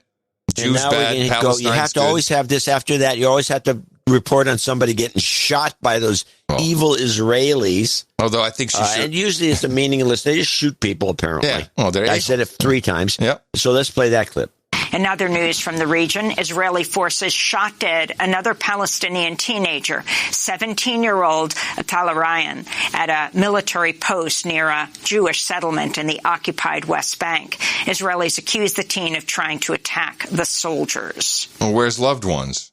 Well, I don't know. Well, you've duped us. This is no bait and switch. I pranked you. It's somewhere coming. Bait and switched, man. I don't know what you did. Oh, no, this is it. This is it. Amy, bad reporting on riots, I'll bet. Is that the one? Could be, but I think it's the Houthis, now the good guys. Houthis are also, by the way, they're good again. Oh, the Houthis are the good. Oh, all right. In other news from the State Department, a spokesperson said it's reviewing the designation of Yemen's Houthi rebels by the Trump administration as a terrorist group.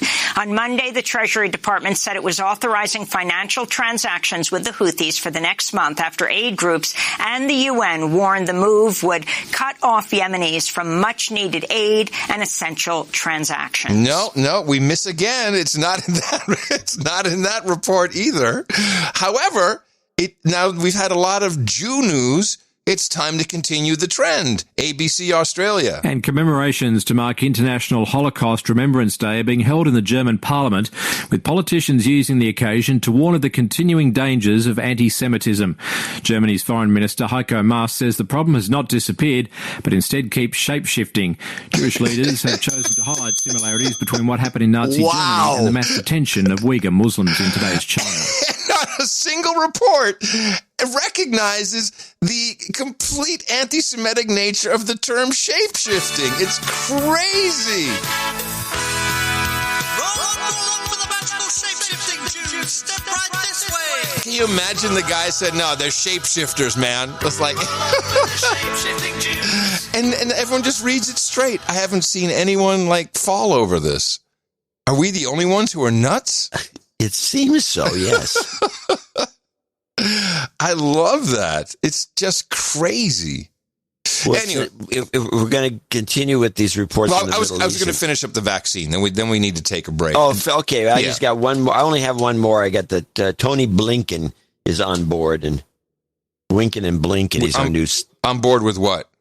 He's on board with kicking the Jews to the curb and going with the Palestinians. Well, let's finish that segment then. Here we go. I, Antony Blinken. The US's top diplomat is sworn into office, and at his first press conference shortly afterwards, a clear shift in tone from the previous administration when it comes to foreign policy. Announcements included a temporary halt on Trump-era arms deals to Saudi Arabia and the United Arab Emirates that the US fears could further fuel conflict in Yemen.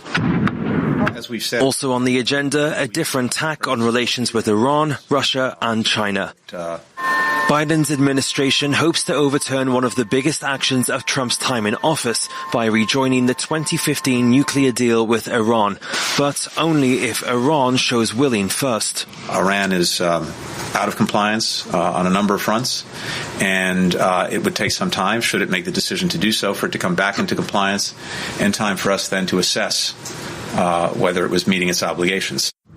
Trump's withdrawal encouraged the Islamic Republic to breach the terms of the deal. If Iran returns to it, Washington would seek to build what Blinken called a longer and stronger agreement that would deal with other deeply problematic issues. Donald Trump's seeming admiration of Vladimir Putin hasn't survived the Biden transition either. Biden has already called the Russian president to express concern over the arrest of opposition politician Alexei Navalny and the role of Russian hackers in cyber attacks. Other items are also being investigated.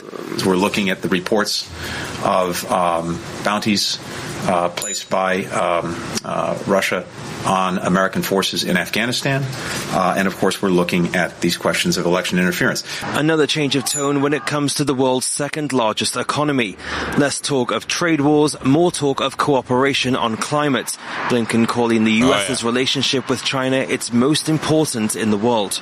Increasingly, that relationship has some adversarial aspects to it. It has competitive ones, and it also still has cooperative ones. And the cooperative ones are in areas where it's in our mutual interest to try to work together. Oh, it's going to be fun. It's going to be a fun couple of years. And they bring up the debunked bounties on soldier story, and they threw that in? Of course. Why wouldn't you? Blinken is the one who brings it up, and they know better. Well, yes. So they're just going to lead the public astray. Great. Yes, correct. All right, finishing up on the vaccines real quick. First, some good news from one of our producers. We were wondering what happened to the actor, Daniel Day Kim, who had been successfully treated with hydroxychloroquine. And dead. No. No. Anonymous producer, during your segment on hydroxychloroquine, you played a clip from actor Daniel Day Kim as support for the drug. Then you ask, where is he now? I can tell you he is on his way to Toronto to star in a retelling of the 2001 anthrax attacks. I will have access to Mr. Kim after he clears Canadian quarantine and can probably ask him some questions. No, we just like to have him say, hi, I'm Daniel Day Kim. I survived the Rona with hydroxychloroquine.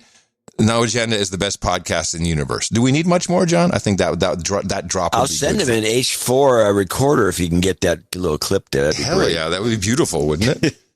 Yeah. Yeah. So, but I wouldn't want to compromise his career, which seems entirely possible. Now, about the vaccines, they're rolling out everywhere. You know that if people are getting vaccines in Florida, these are true believers. And we have a local Florida report. WINK tells us what the vaccines are doing and what they're good for. Experts say life won't get back to normal until the majority of people have gotten their COVID-19 shots. So that means we should be living life like we have the last year. Limited gatherings, social distancing, and masks. In just a few days, the thousands of people who waited in these lines in Lee County will get their second doses. And they couldn't be happier. It's a relief. It's a relief. But experts say our lives won't change much after the second shot goes into our arms. I think you still have to be careful. A lot of the stress is gone, but you still have to be careful. I know that we'll still be living in masks for, I don't know, maybe another year. Who knows? FGCU's director of the Physician's Assistant Program, Robert Hawk, says we'll all need to be cautious for a few more months because not everyone will be protected against COVID, which means masks and our 6 feet of social distance will still be our way of life. Because while they may not have it, it's possible they could be carrying it, and you still need to be able to protect others around you. So despite getting the vaccine, you can still spread COVID-19. I just think until everyone is vaccinated, it's just not a good idea to change our behaviors at all. And there's the true big lie. The big lie started almost 400 days ago with the 2-week flatten the curve exercise. And from there, here we are. The vaccine was going to help us get back to normal. No, we will not get back to normal. Children across the world have been traumatized. They are exhibiting poor communication skills. Masking around them is really hurting them. Hurting everybody. And I won't play it, but I have a clip by Dr. Dave about what really happens psychologically with masking. I had my first double mask experience, before I forget to tell you, at Whole Foods. And I went to the deli counter, and now in Whole Foods it's very noisy, so I have a particular setting on my hearing aid, so it picks up the mids really well. Yeah, can I stop you here? I thought you shopped at H-E-B. No, yesterday, I will not go to H-E-B anymore. Uh-oh. Mm-hmm. Report needed. No, H-E-B is boycotting Mike Lindell's MyPillow. I don't. Oh, okay. It's like I don't like that. I don't like that. And I don't like that either. I don't like that sort of thing. When you start doing that stuff, then you just become a political party. And the H-E-B guy is really no different than Mike Lindell. You know, self-starters, entrepreneurs made their way. You think he'd have some more respect? Yeah, I would think so. So I'm like, if I can stay away from H-E-B, I will. Okay, I just needed the report. Sorry, but Whole Foods is doubly. I'm going to use it problematic. So first, they're double masking. And so I have the hearing aids, and I've set it so that I can hear midtones. And I was trying to get some sliced turkey, and I'm like, and like, I'm sorry, which, and of course I'm tall, so I couldn't see that she was pointing to different smoked turkeys, roasted turkeys underneath the glass, and I'm like, I'm sorry, I really can't understand, And then finally, a nice lady next to me says, which one do you want? I think you should get that one. So imagine a triple mask. And there's no way for me to reset my hearing aids or even, I think any person with good hearing would have a problem. I hate to break this to you. Yeah. But I know the hearing aid story is great, but I'm sure I couldn't understand a word she says. I'm having enough trouble, and I got ears that work. You do. It's not the hearing aids. Exactly. And what was the other thing we were going to talk about? You just mentioned it. I don't know. Oh, Amazon, yeah. So I'm checking out, and what do you mean you're checking? Oh, Amazon, right. You're still in the store, and you're an Amazon member. Okay, here we go. No, but yes, I'm an Amazon member, but I never took the rewards. I never showed. I did not want Jeff Bezos tracking what I eat, tracking your food purchases, tracking my food purchases, and so I'm doing my little chat there with the checkout lady, and I'm helping her bag, and she says, "Oh, and your Amazon points are all there. You got your discount." I said, what? I said, "How can that happen?" I've specifically kept that apart so Jeff Bezos can't track what I'm eating. She says, "Yeah, they started doing that automatically. If you use your credit card for Amazon, then now they automatically connect you." And I have a little script I'm supposed to read. And I said, "Go ahead." And she gave me the spiel about, it's great benefits. But I think that's borderline. There's got to be, I'm sure they changed something in the terms of service that I didn't read, but that's not cool. Just automatically associate that. Most people think it's great. And with that, I'm right. Yeah. With that, I'd like to thank you for your courage and say in the morning to you, the man who put the C in clip custodian, did it twice, John C. Dvorak. Well, in the morning to you, Mr. Adam Curry. In the morning to all ships at sea and boots on the ground and feet in the air and subs in the water and all the dames and nights out there. And the big in the morning to the trolls in the troll room. Hey, trolls, how you doing? Hands up. Let me count. We have low 1980. Trolls are leaving us in droves. 1,980 trolls are in the troll room. We could use more. All you need, it is a Thursday. So getting close to 2,000 is actually not all that bad. And now people have been cut loose, so a lot of them are actually, indeed, at work. Yes, trolling. Instead of just sitting around at home and having to listen to the No Agenda show. That's true. Yeah, especially in the states where we're opening up 19 is not bad. We used to, our normal number 17, in the olden 16. days was 16. Yeah, I remember when we were less than 1,000. Well, when you're just starting off, you're always going to have, Well, we appreciate all the trolls that sit there, do a number of things. They give me one-liners, which sometimes are hilarious, and I always take my own credit. You take full credit. I like that. It's good. So it's a damn like trolls. A professional. Yeah, it's like the pros do it. Have someone else write the lines, and you take credit for it. It's beautiful. But it's a good place to hang out. You can meet people if you're in a bind, you need a technical answer or question, or just want to sit around and listen to one of our many live shows, because it's a chat room and a live stream at the same time. Many of the shows are live. If not, you're hearing something simultaneously. You can go hang out, troll away. And while you're at it, go ahead and ask for an invite to noagendasocial.com, which is our federated social media network. Before we go any further, I wanted to discuss something with you about No Agenda Social, John.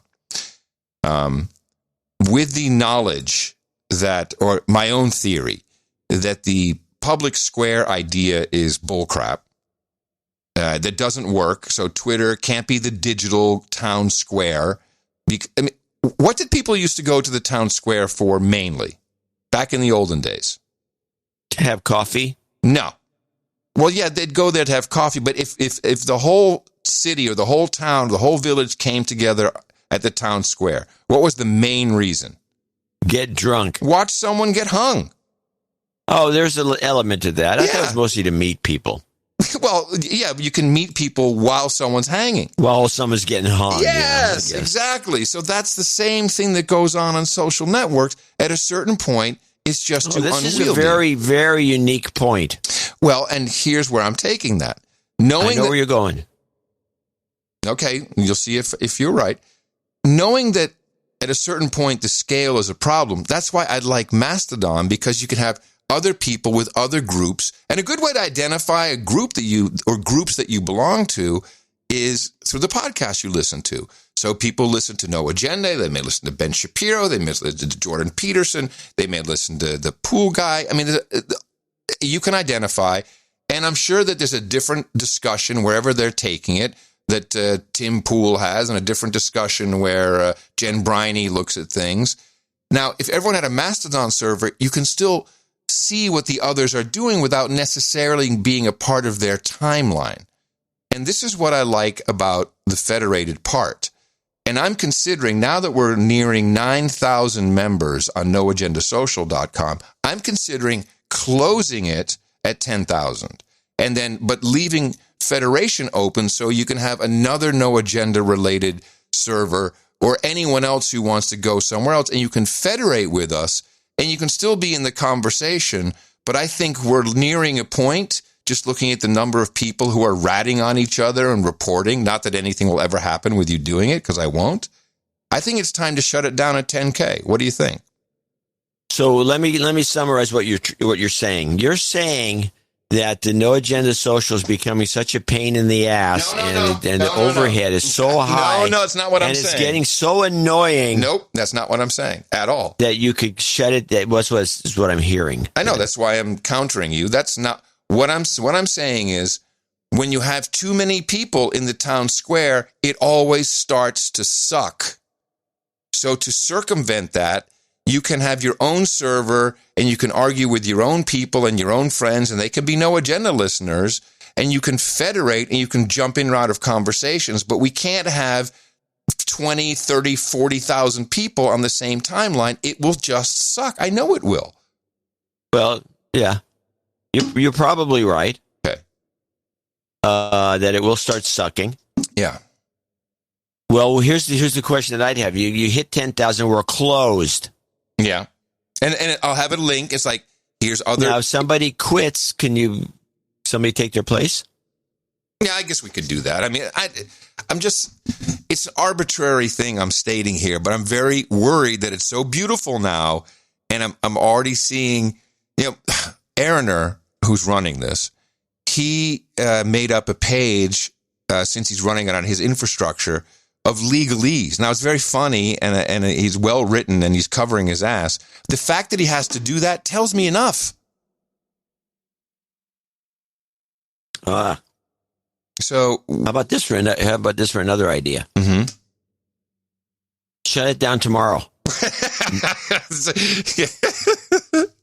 Let's deplatform our own audience. That would be very radical. Yeah. No, I don't think so. Or just stop all newcomers as of tomorrow. All right, we'll have a meeting. But I know it works because No Agenda podcastindex.social is on a completely different Mastodon server, and people are communicating. They'll slip in from No Agenda Social because of the federation, and it really works incredibly well. I just think that at a certain point, you got to shut it down. Anyway, I am considering this at 10,000, but maybe tomorrow. Thank you for the idea. So that is noagendasocial.com. We handled that. Now we want to thank the artist for episode 1315, appropriately titled The Food and Drunk Administration. Thank you to our French clip that we had. She was very cute, very funny about it. And the art was done by another Dutch artist, I believe another lady, Lotteline.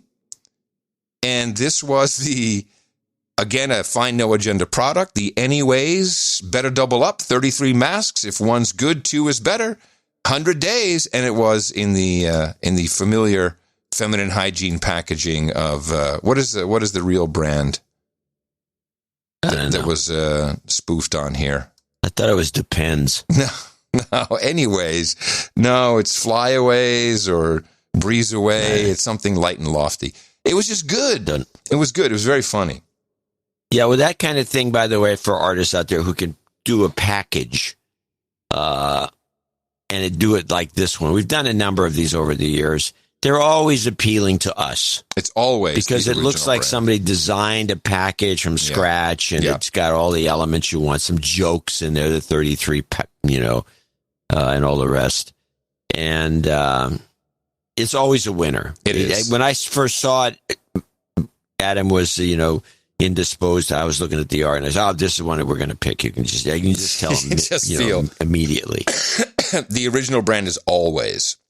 Maybe it is depends. It kind of depends. I don't know. I don't know my hygiene products very well. Well, just go through that aisle someday and then see what can make good show art. But in general, anytime you can turn packaging of some kind of bodily function product, it's always good at no agenda, whether it's toilet paper, feminine hygiene products, or depends. It's always mustard. We use mustard.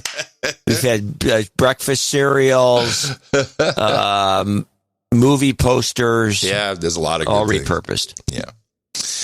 So thank you very much, Lottaline. And if you're on noagendasocial.com, go ahead and congratulate her. She's been walking around quite proud and maybe a little bit surprised. And we'd love to see more. Was there anything else we need to talk about, by the way? Any other pieces? Because it has gotten so good. But there's so many pieces that people submit. Let me see if we had any highlights to mention. There were a lot of eggicles. Thank you.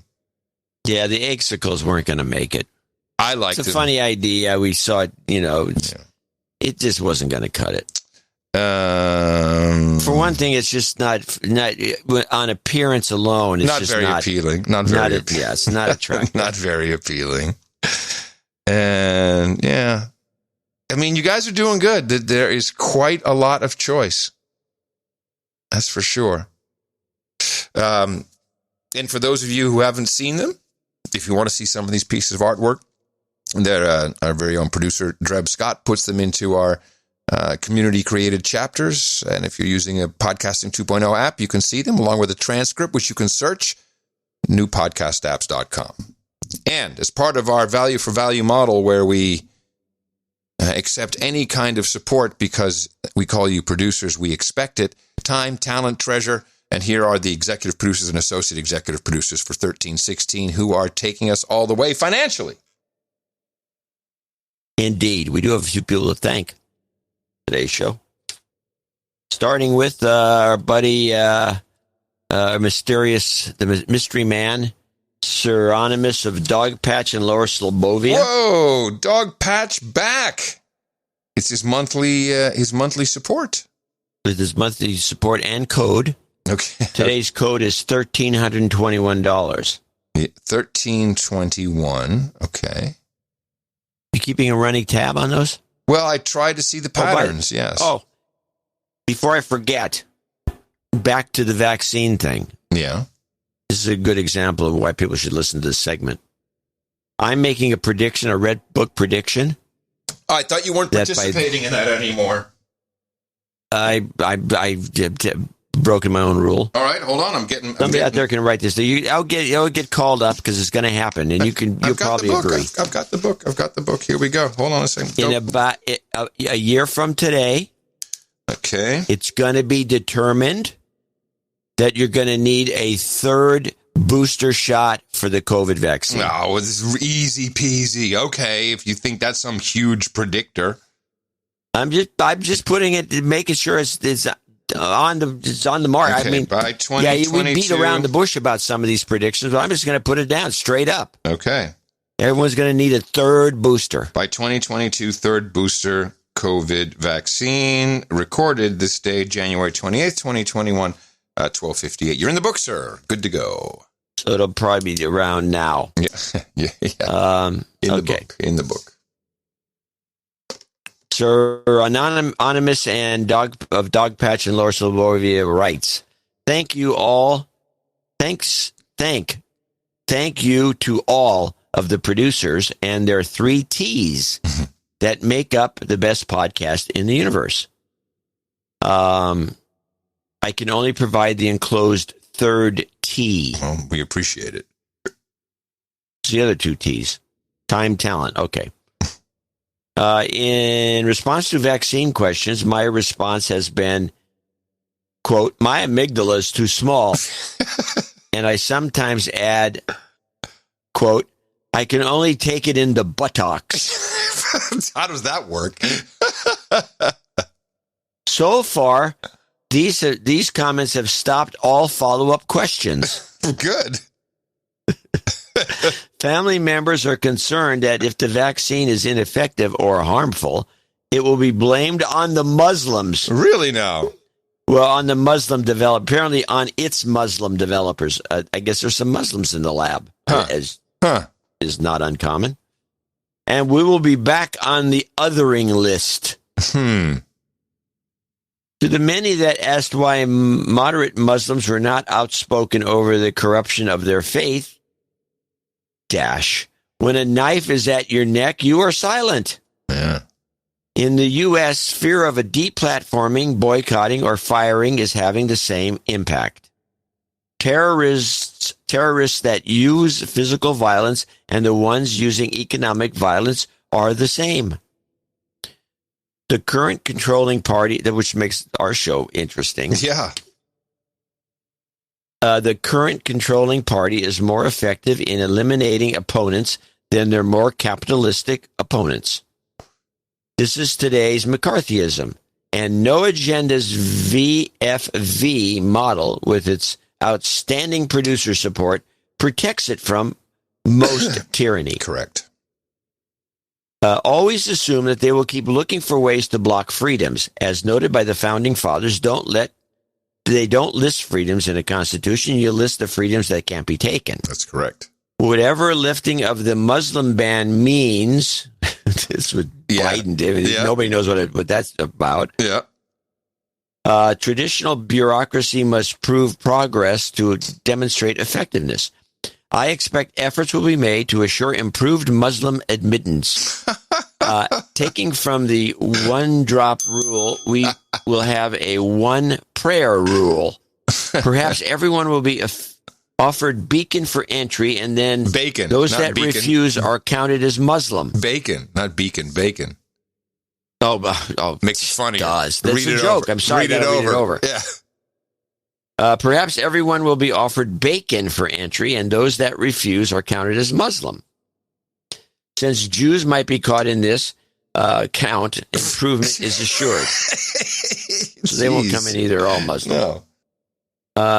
Coincidence, perhaps, on the first day of the new administration, I was randomly selected by TSA for an additional check.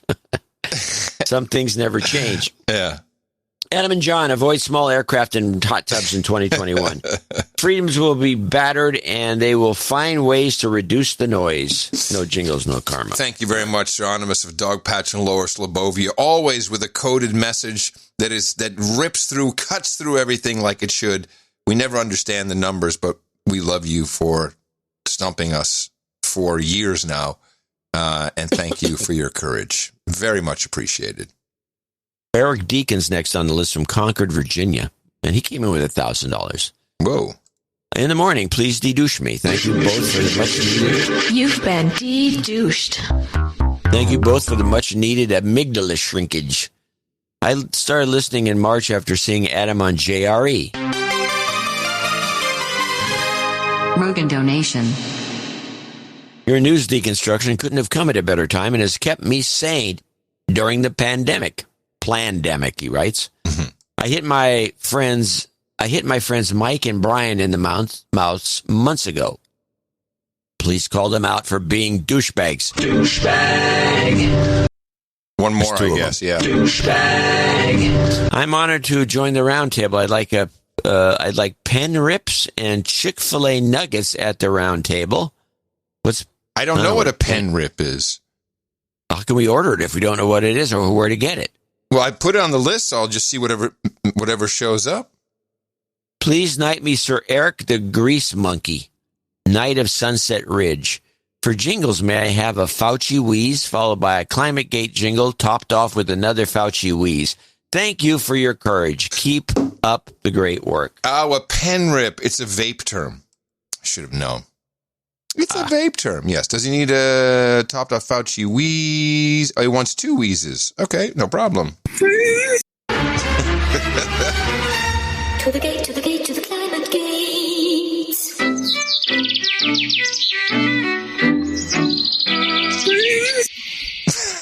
Okay. Tim, $560 from Parts Unknown, it looks like. I'd like some TPP jobs karma for me at the end, please. This donation is Adam's finder's fee from noagendaphone.com. Oh, this is producer. The best place to get someone to de-Google your phone.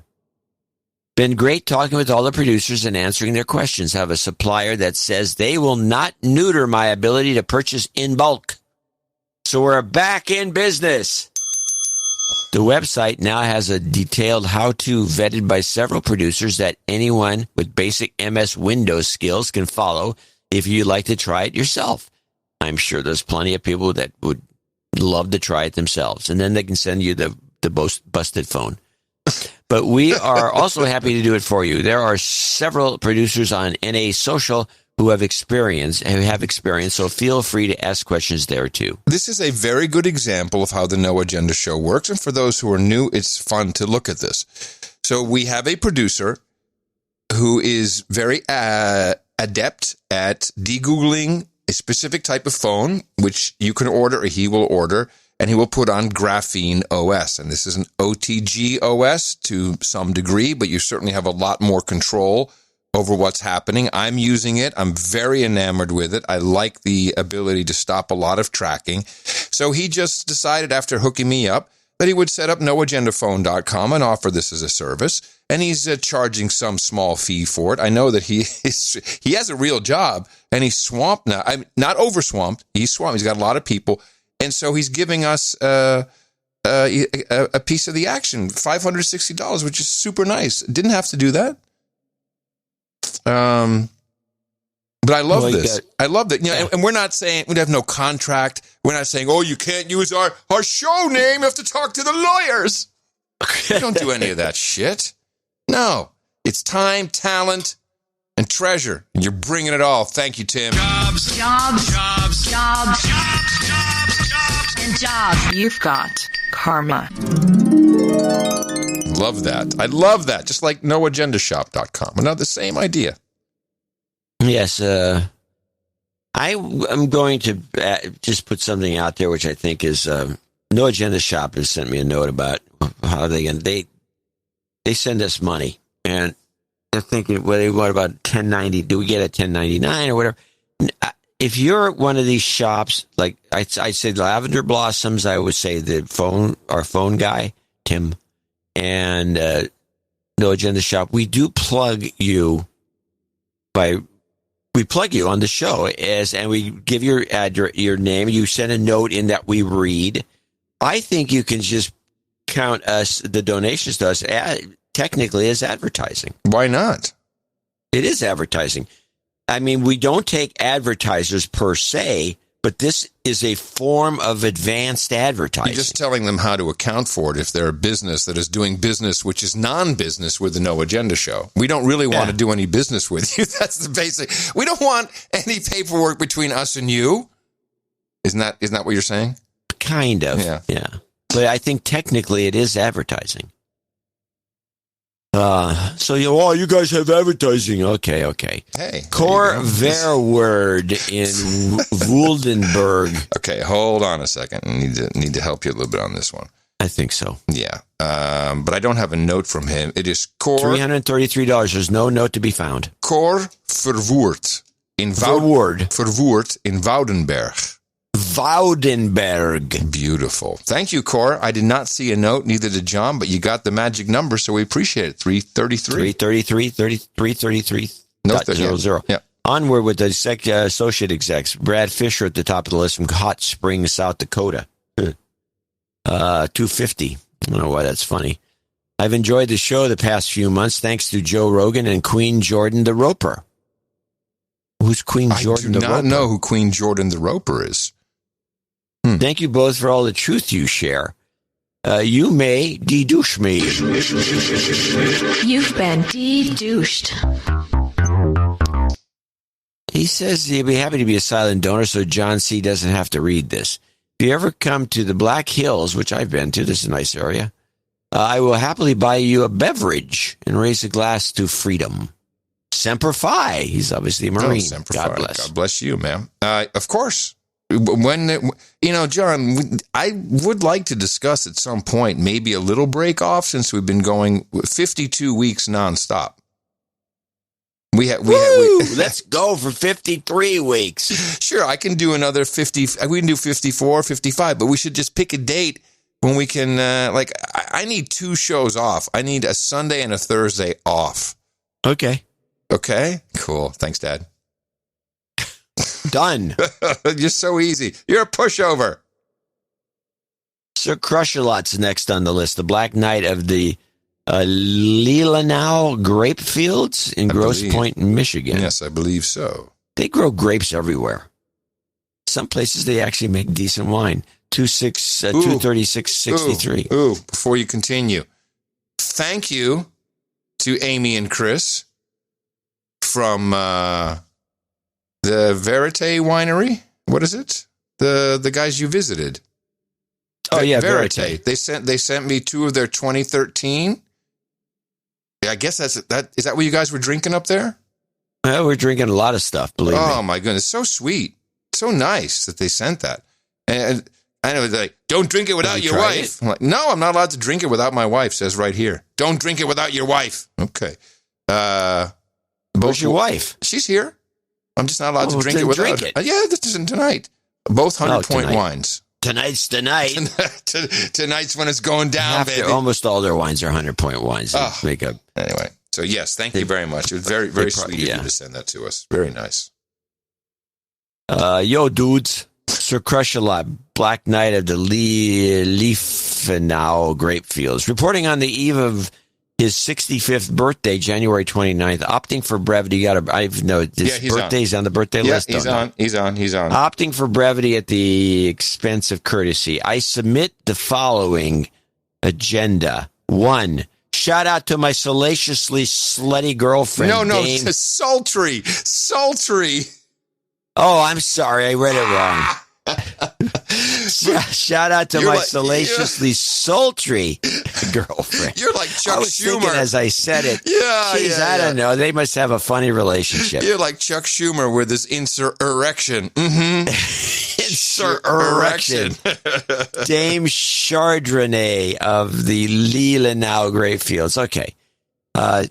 Point 2. Ward Detweiler. I'm sorry. From now on, you know that she will always be known as the slutty one. Salaciously slutty, yeah. It's not just slutty. No. She's salaciously. Damn. Mm-hmm. We'll see how her sense of humor holds up. Yeah. Number 2. Ward Detweiler, douchebag. 3. Advice to M5M commentators. Instead of mouth-twisting far-right domestic terrorist extremists, save time with far-white extremists. That's cute. Yeah, sure. Very cute. That sounds good. And 4, as last on his list, is a contribution amounts to $0.25 cent for each word in my novel. 94,000-word novel, 652. Should finish first draft within a week. Wow. And, he's got a number 5. No jingles, no karma. Cheerio. Very nice. Thank you so much, Sir Crusher-Lot. Looking forward to your novel. Excelente. Yeah. Thank you. Lyle Pote, P-O-T-E, in Concord, North Carolina, 23333.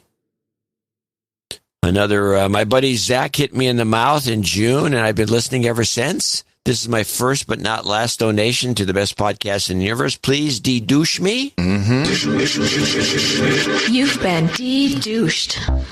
And call out Zach Brisket as Brisket. Zach Brissette or Brisset as a douchebag. If the following items and or people in no particular order, this is what he'd like to hear. Douchebagging as well? F. Yeah. F. I'm sorry. F. That's F, not the douchebag. following F. items and people. Yes. The COVID scam, the Great Reset, Biden and every other freedom-stealing a-hole. Meanwhile, keep up the great work. Can I get a jingle? Don't eat me, Bo Jiden, and no karma. Oh, and F cancer for my mom with terminal brain cancer. Ooh, sorry. So just an F cancer, not even an F cancer karma, just an F cancer. That's interesting. Okay, and I'm going to spice it up with a new Bo Jiden jingle for you. Don't Jordan. You're scary, so scary. And now, back to the wacky adventures of Biden, come on, man. And the incredible spreadable legs. We have some sick producers. Very sick. And the F cancer.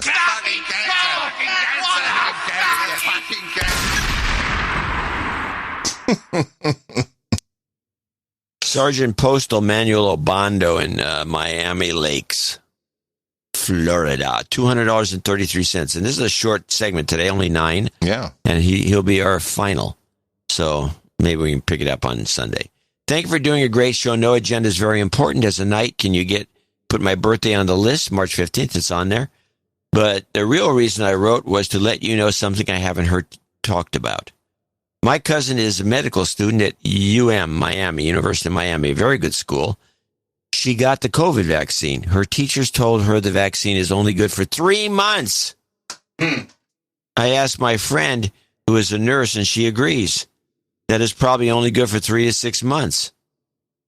Well, this has been discussed. Yeah. On and off. Well, this is where your booster, your third booster comes in. Yeah. Of continue the great work manual. Of your incredibly visionary statement. Oh boy, I think there'll be a third one within a year. You're just, you are clairvoyant. Hey. Clairvoyant, I tell you. I'm getting on the sheet. Because I don't want to say, oh yeah, you hinted it, but you never said it. Okay. Because I just got through this betting ordeal with the two libjos. Yeah, I'm sorry that I'm in that same league somehow. It wasn't about you. Okay, well, that's good then. And it's not always about you. You sure? So the bet went. So they took the bet. He gives me this bet that Trump will be impeached and found guilty. Mm-hmm. So okay, I take that. I'll take that bet. 2-1, sure. It doesn't matter. Right. And they said, well, if you in the back and forth. If you were so confident, you wouldn't even take the bet for Trump. You wouldn't bet for Trump. You don't even have any confidence in your own guy. That's not my guy. Your own guy. Oh man. So I use for my text messaging, I use Google Voice. Why? And Google. Well, this is one of the reasons. Well, one of the reasons because I can type these messages with a keyboard instead of my 2 thumbs getting takes forever. Stupid. So I one of the reasons is I can go back in my archives. So I can go back months, years. It doesn't make any difference as long as you don't erase them. But even then you can archive them. So I go back to October, I think it was October 18th, where I offered the two of these guys a bet. I said, I feel like losing money. I'm going to bet. I'll take the Trump for president bet. You guys can have Biden $100 each. And right. So I cut and pasted. I clipped that. I took a screenshot and sent it to him. Said, I did make this offer, and you two chicken shits wouldn't take the bet. And now you're betting that he's going to be impeached. I mean, you can't win a bet. You should not bet. You should stop betting. If you can never win a bet, don't bet. Yeah, really? I tell people this all the time. And I'll tell them this. Don't bet with me because I rarely lose bets. And why is that? Ask me why I rarely lose bets. Hey, John, I've been wondering, why do you rarely lose bets? I can see why you're in SAG. SAG It's after. because I only bet on a sure thing. Let's see what else we have in the Red Book then, shall we? It's all me, by the way. Oh, JCD, August 30th. What does this say? No. Wow, if I could only read it. I have the same problem you have. Wow, there's something. Oh, no debates. You said no debates. I said, what about no debates? You said there will be no debates between Biden and Trump. Well, what do you think? Then I was wrong. No, yes, because they had 2 debates, so you were wrong. I was wrong, yeah. Yeah, there you go. They did try to cancel, but I was wrong. And, I'm surprised I made that prediction. And Ticketmaster will require a passport November 12th. ACD, yes. JCD, no. Yeah, that's in play. And if they do it once, it doesn't count. They have to make it a policy. Yes. Oh, I see. I was wrong here. I had 2 inaugurations, so that's done. Oh, yeah, you and your 2. Well, yeah. Yeah, that was wrong. I can see where you got that. Yeah. Well, we all know where I got it. Okay. Yeah, you got it from Obama. Actually, literally did to it. Yeah. Is it not who we are? Hey, thank you all very much to our executive producers and associate executive producers. You are now officially part of the Super Spreader Task Force. Go to superspreadertaskforce.com. Thank you, whoever registered that. We appreciate those kinds of actions. It's great. Hey, want to learn something? Go to superspreadertaskforce.com, which takes you right to No Agenda Show, of course. You have real credits for this one, execs and associate execs. That's how it works. You get a 200 and above, then you're an associate executive, 300 above. You are an executive producer, in this case of episode 1316. Could not be happier that you showed up for us. Love your notes, love the love, and love hitting everybody in the mouth. And thank you for keeping us going, and consider us for your Sunday. If you'd like to pick up one of these titles, go to Dvorak.org/NA. And again, thank you for all your time, talent, and treasure. Fundamental to the value for value model. Our formula is this. We go out, we hit people in the mouth.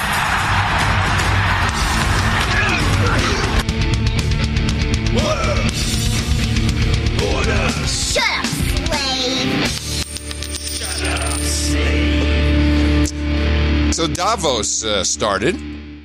Which normally would be done on the slopes of Davos. Yeah, so all the rich elites can go skiing. Well, that's not how they describe it. Here's a quickie from Gillian Tett. I think she's the editor of the Financial Times.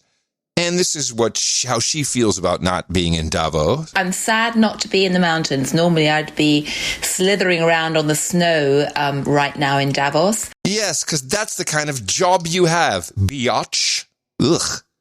Slithering in the snow. She got the right term. She got the right word there. For Davos, the Davos set definitely all the Davos folks slithering. Like the snakes they are. Slithering. Now, that was from day 2. On day 1, and they have a podcast, which is Radio Davos. Day 1, Radio Davos. The Great Reset. Radio Davos. Rip it in, lock the knob off. And Klaus Schwab introduces the entire week and gets us rolling with, what the theme of it's all about. We must reinvigorate global economic growth and make it more robust, more resilient, more inclusive, and more sustainable. And at the same time, we must accelerate the transition to a net zero economy. Yes, that's right. It's our own. This is the whole theme. It's our own fault. We didn't take care of nature, so nature gave us the coronavirus, and now we better watch out because did we not learn, and we will all die from climate change. That is the message, and the number one speaker, first one up on the stage, who do you think it is? Who's the first one to talk at Davos? Let me think. Of course, Mr. China. Yes, Xi Jinping. With his transcriber later. The first is to step up macroeconomic policy coordination and jointly promote strong, sustainable, balanced, and inclusive growth of the world economy. Oh, he's got the inclusive, he's got the equity, he's got the climate change. We are going to have a good time. No two leaves in the world are identical, and no histories, cultures, or social systems are the same. The different histories, cultures, and social systems are as old as human societies, and they are the inherent features of human civilization. There will be no human civilization without diversity, and such diversity will continue to exist for as long as we can imagine. Diversity. Difference in itself is no cause for alarm. What does ring the alarm is arrogance, prejudice, and hatred, We should stay committed to international law and international rules instead of seeking one's own supremacy. Ancient Chinese believed that the law is the very foundation of governance. International governance should be based on the rules and consensus reached among us, not on the order given by one or the few. The Charter of the United Nations is a basic and universally recognized norms governing state-to-state relations. Without international law and international rules that are formed and recognized by the global community, the world may fall back to the law of the jungle. We need to be resolute in championing the international rule of law and steadfast in our resolve to safeguard the international system centered around the UN and the international order based on international law. We need to deliver on the Paris Agreement on climate change and promote green development.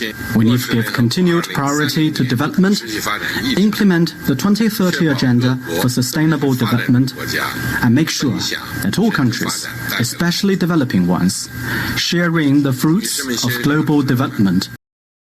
So you won't hear this clip anywhere else because it's incredibly boring and tedious to listen to. I'm glad we have it on record. What is going on? Diversity, equity, equality. We are the world. Kumbaya. Everybody work together. Don't be egomaniacs. Don't be like that, Trump. And let's get the Sustainable Agenda 2030 goals up and running and into the Paris Climate Agreement. And this should really help these struggling countries, which China counts themselves as one. You see, this is why he said it. He said, we're a third world country. We're still developing, so we need a break. And that's pretty much it. The Great Reset will be exactly what Joe Biden's doing, firing everybody from their traditional energy jobs. And he's not firing them personally, but he's taking away licenses, shutting things down. So, and then, don't worry, because we're going to give you some green stuff, some green jobs. Kerry was saying, Kerry, the watermelon head who's in charge of this, he was telling us that the green jobs, I'm looking for this now, the green jobs are the fastest growing sector, doubling any other sector. And one of our producers went in and looked at this, and it's true. They doubled from 4,000 to 8,000 jobs, which is quite hilarious. They're rocking it. Day two, we bring in some people who we could understand. And by the way, Xi Jinping may be saying USA are a bag of dicks. I don't know if that's the right translation. The whole world may be laughing at us, if not for the English translation, for what he really said. Now, here's Kenneth Rogoff, economist, former Council on Foreign Relations, IMF Board of Governors. There you go. Economists have long favored a global carbon tax. Woo! I mean, you can have other things like cap and trade, like Europe has. I don't think they're as good, but something. Not again. We need something like that to create the incentives, to create innovation, to have people conserve. One thing to bear in mind is it's not enough for the United States and Europe to stop polluting as much to get to zero net carbon. If your house is on fire, it's not enough to put the fire out in just a couple rooms. You have to put it out everywhere. I've proposed the idea of a world carbon bank to help give technological expertise, to help transfer funds, to do something for the countries which right now have coal plants and they have coal, but not a lot else. He's talking about China, just so you know. We need to do something for those poor countries that have coal plants. China. That's the idea here. So we need to convert green jobs, and you're not going to be manufacturing solar panels. No, you're going to be selling them door to door. That's your green job right there. You know why that's funny to me? Go. Because there was a door-to-door solar panel salesman here last week. I only jest 50% of the time. And Fauci had to make an appearance, of course. Oh. And now, you said a third booster? Yes. Okay. I think you're on the right track, but you're not using the right term. Is this a traditional vaccine? Is this a vaccine with an attenuated virus and some adjuvants and hamburger helper? Of course not. No, okay. What is it? It's a technology. It is a technology. It's chemotherapy technically, but yes. Yes, it's technology, and it's RNA, DNA technology, and it's doing something to you with technology. You need an upgrade. The vaccines that we're using now will be good against both the mutant in South Africa as well as in the UK. Having said that, this is an evolving situation. So what we need to do and are doing are already looking at making upgraded versions of the vaccine that could address both the South African mutant as well as the one in the UK. So even though right now the vaccines seem to be able to work against them, we need to be prepared to upgrade, and maybe even as a boost later on, or as a bivalent vaccine that goes against both the wild type and the evolving mutants. He's going to upgrade you. This is your OS upgrade. I don't like the word bivalent. No, what does that mean? Well, it's kind of like that you need two things to make it work. You mean like a... What's that term where you get a shot and then you get the second one kills you? It's binary. Binary poison, bivalent. It seems like that to me. Well, hello. Binary, yes. Bivalent. Mm-hmm. Take a look at the term with the word bivalent. Bivalent. Well, we should, how we do these things over here at the No Agenda Show. When we are unsure of what's going to happen, all we do is consult the book of knowledge. And bivalent, it says another term for divalent. Nice. A pair of homologous chromosomes. Now, biology of homologous chromosomes associated pairs. Bivalent. A bivalent is one pair of chromosomes in a tetrad. A tetrad is the association of this bull crap of homologous chromosomes physically held together. He by already at least said one it. DNA It's crossover. an upgrade. You're getting an upgrade. Shut up and take your upgrade. Don't forget, wait till 3.1. And just click Old OK. rule. Just click OK on your terms of service. It's okay. It'll be in the app for your vaccine. Just get the upgrade. Shut up. Don't ref. Yeah. You have to license the vaccine. You have to sign a license. You're using a licensed vaccine. You do. It is true. It is. And then give you a shot to take it away. Do you I would like to, I need to know now, are some of these vaccines, because you have to sign some paperwork, is that like a EULA? A EULA? Is it an end user licensing agreement? We hereby license this vaccine to be in your body, and it's one seat only. Yeah, I mean that's the model. And then well, you need to upgrade because we're going to stop supporting your version pretty soon. Why does he use the term upgrade if he doesn't mean it? I think he means it. You already made the point in the beginning of the show. The guy he's a pathological liar who's full of shit. Yeah. Yeah, he is.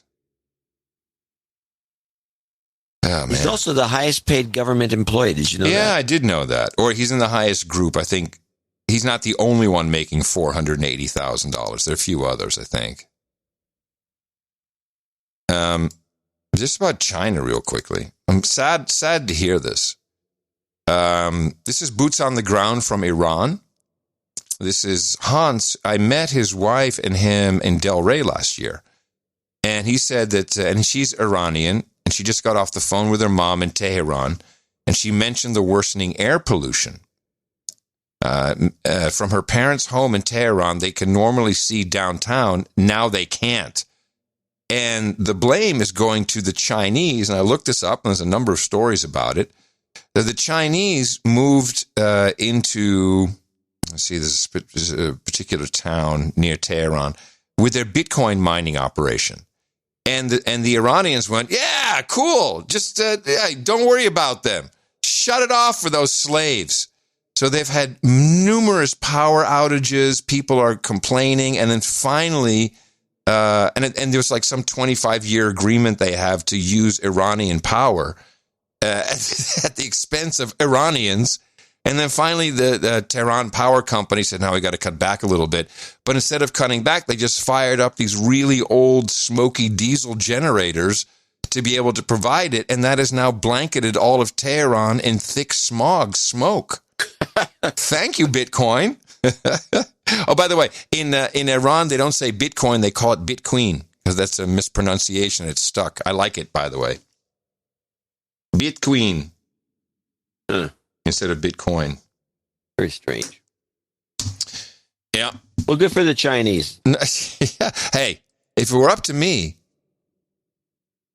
what are Americans really? We're farmers and miners, are we not? Is that not our original kind of thing? Pioneers, yes, but we're farmers.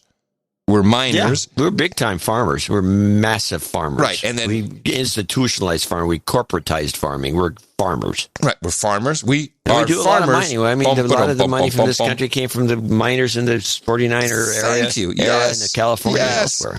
And Nevada. Then the entrepreneurs took... And, wait, and miners, coal. Coal, yes. We still have 350 years of full power's worth of coal in the ground if we decide to take it out and actually use it. So and from the farmers and the miners, we're very entrepreneurial. We came up with the assembly line, the industrial age. No, actually, the assembly line, I believe, was stolen. Well, okay. So we stole the idea. It. We stole the idea. We're that's another thing we're good at. Popularizing. Stealing ideas. And popularizing. Yeah. Charles Dickens actually had to come to the United States. When people think about, bootleg movies and all the rest of it, Charles Dickens actually had to come to the United States and track down the people printing his books and bring, constables with him to get them to stop. We were just ripping him off. We're printing Dickens novels and not paying him a nickel. So it's one of the other things that we don't like to admit to, but we're a bunch of pirates. And then we bitch about the Chinese. So that's the irony. That's why the Chinese are always so irked with us. Going back to our roots of farming and mining, I propose, and maybe only for the state of Texas, that we should completely encourage the mining of Bitcoin and the farming of hemp. Think of all we could do in the world. I like Miami's becoming a Bitcoin city. Have you followed this? No. Yeah, news to me. Yes, you'll be able to pay many of your city services in Bitcoin, parking, these types of things, and they will. The government's going to have to put a stop to this, and they will keep that money in Bitcoin. Very young mayor. He's one of the young ones. And he's like, hey, we're embracing Bitcoin. Come on down. We're going to be super friendly. We got no state income tax. And we're going to keep some of the money that you pay us, and you do it in Bitcoin, in our coffers, in our treasury as Bitcoin. I think that's pretty progressive, to use the term. It's pretty speculative. But it's I don't know. Is it? So listen to Christine Lagarde, it is. Oh no, it's an exit ramp from their tyranny. That's what she called it. We know what she said. We can't have them. Always wins. Yeah, Come on. Can't have them with an exit ramp. Exit ramp. Okay. I got an impeachment update from Democracy Now! Bring it. Let's hear. What do we have? There we go. Back in Washington, D.C., all but 5 Senate Republicans backed an effort to dismiss Donald Trump's impeachment trial Tuesday, voting in favor of an objection raised by Kentucky Senator Rand Paul, who argued the trial's unconstitutional since the goal of impeachment is to remove someone from office, he claimed. Senate Minority Leader Mitch McConnell also backed Rand Paul's move, despite accusing Trump on the Senate floor of provoking the insurrection. Although the trial will still go ahead, Tuesday's vote vote could indicate it will end in Trump's acquittal. Meanwhile, Senate President pro tem Patrick Leahy, the Vermont Democrat, was briefly hospitalized after feeling unwell Tuesday, hours after he was sworn in to preside over Trump's impeachment trial. You know, I have the National Terror Advisory System alert, if you're interested, the bulletin that went. I get these bulletins, and this will be in force until April 30th, 2021. We have a number of people who are in the system, so they forward this to me. Throughout 2020, domestic violent extremists, we called it, told you it would be DVEs, targeted individuals with opposing views engaged in First Amendment protected nonviolent protest activity, DVEs motivated by a range of issues, including anger over COVID-19 restrictions, the 2020 election results, and police use of force, have plotted on occasion carried out attacks against government facilities. Wow, that just described everybody. Long-standing racial and ethnic tension, including opposition to immigration, has driven DVE attacks. Oh, including a 2019 shooting in El Paso, Texas that killed 23 people. Is this a Department of Homeland Security bulletin or is it a press release? What the fuck? Excuse me. That's very annoying. I just read this. They're doing it like this bulletin it's a press release disguised as some information. DHS is concerned these same drivers to violence will remain through early 2021, and some DVEs may be emboldened by the January 26, 2021 breach of the U.S. Capitol building in Washington, D.C. to target officials and government facilities. DHS remains concerned that homegrown violent extremists inspired by foreign terrorist groups who committed 3 attacks targeting government officials in 2020 remain a threat. Threats of violence against criminal infrastructure, including the electric, telecommunications, and healthcare sectors, increased in 2020 with violent extremists citing misinformation and conspiracy theories about COVID-19 for their actions. Yeah, this is when so some guy got arrested, and the story goes like this. He was arrested for posting a meme! So get your head out of your ass. Now, did he need to be arrested? Now, arrested doesn't mean that you're necessarily in the brink and done and they throw the key away, but he had indeed been posting memes that said, vote for Hillary, text your vote to 59324, whatever, and then your vote counts. Well, yeah, you're going to get in trouble for that because that is actually voter suppression. Would you agree with me, John, or not? It's voter suppression if the person being suppressed is a complete idiot. Correct. Apparently, and I did it this time, 5,000 people did it. That's 5,000 people who may have been idiots, but that doesn't give you the right to do that. Now, does he need to be thrown in jail for the rest of his life? No. But I can see, you got to be careful what you say. There are consequences for your memes. But this is not just a meme. He defrauded people. I don't know where the money went. You text that kind of number. Either it went nowhere or went to somebody who wasn't intended. You should get a spanking. But not this freedom of speech. No. Not going to take that. Let me see. All right, onward. Yeah, there was nothing else here. I have some Biden clips. Okay. We also have let's play this to the international. We've been doing a little international. Let's get this Democracy Now! Clip, by the way. This is the Mexico report usage, and this may have the loved ones in it.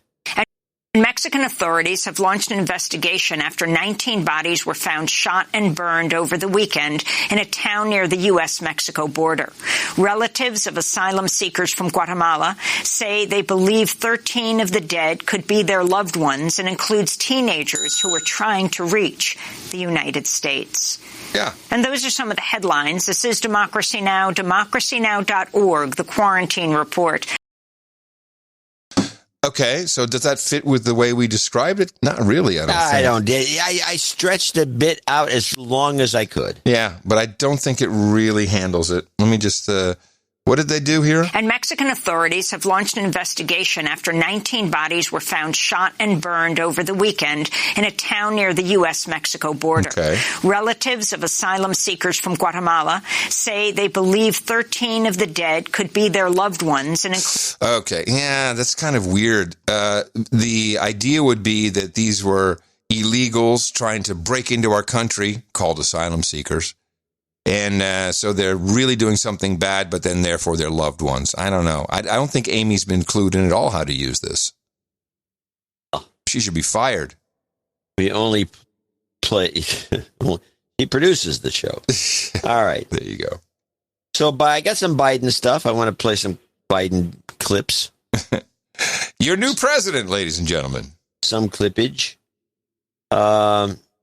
First of all, let's get through. This is actually not Biden necessarily. This is a France 24 report on climate, on the climate survey. Have you heard about the climate survey? No. If I have, I haven't read it. So no. This starts off with a Biden clip, I'm and very so excited. it's under Biden. So it's under Biden on climate 1, and this just begins it. Joe Biden has been eager to show that his White House will be green. The new U.S. president has signed a stack of executive orders on climate change, including measures to pause new oil and gas leases on public land and to direct federal agencies to stamp out fossil fuel subsidies. Let's listen now to what Mr. Biden has had to say.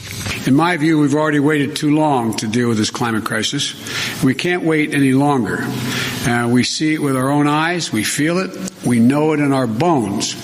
And it's time to act. And I might note parenthetically, if you notice, the attitude of the American people toward greater impetus on focusing on climate change and doing something about it has increased across the board, Democrat, Republican, Independent.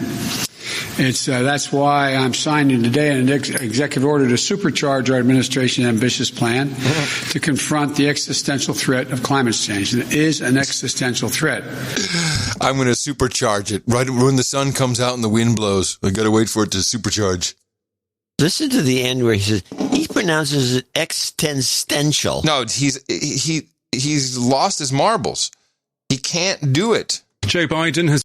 That's why I'm signing today an executive order to supercharge our administration's ambitious plan to confront the existential threat of climate change. It is an existential threat. An existential... He is the embodiment of fossil fuel. Wow. Mm-hmm. I'm on a roll. That's a good one. Mm-hmm. I like it. Okay, well, let's go to part 2 and we get to hear about the survey.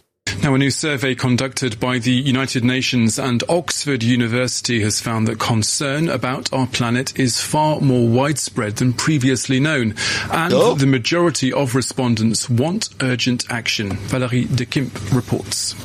The people have spoken, sharing their views in the largest poll on climate change ever conducted. But the findings are far from surprising. There's all these ways that people are starting to think about the climate crisis because they're really living it. 64% of people in the world think climate change is an emergency, and more importantly, they really want to do something about it. According to the survey organized by the UN and Oxford University, citizens in the UK and Italy showed the highest level of concern. Moldova came last. But there is one group that fervently supports climate action.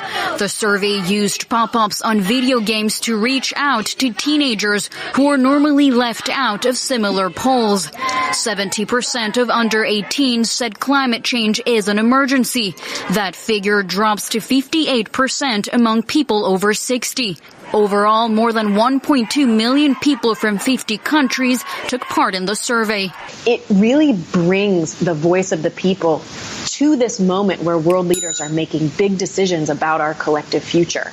And this is what's so important about this poll, is it went a step further than traditional polls in that it asked people, how do you want to get ourselves out of this mess? This is interesting. And I want to see it. I want to see this survey. Well, I want to mention a couple of things. Yeah, please. They said that it's better than ever because they brought a bunch of 16-year-olds to vote on what they think. Well, They think all hell's breaking loose because that's what they've been told in school. Yes. And so now it's more important that. So what you do, you brainwash a bunch of kids, and they say, "Oh my God, we're all going to die." And then they say, "Well," and then people over 60, only 51%. It probably drops off. Anyone with any life experience who's actually gone outside and looked around for a few minutes, or looked at the mud flats over here, for example. No, this is bull crap. But now all you do is just keep putting more people, put 8th graders into the polls, and they'll do the same thing. And now the public has spoken. This whole thing it's sinister.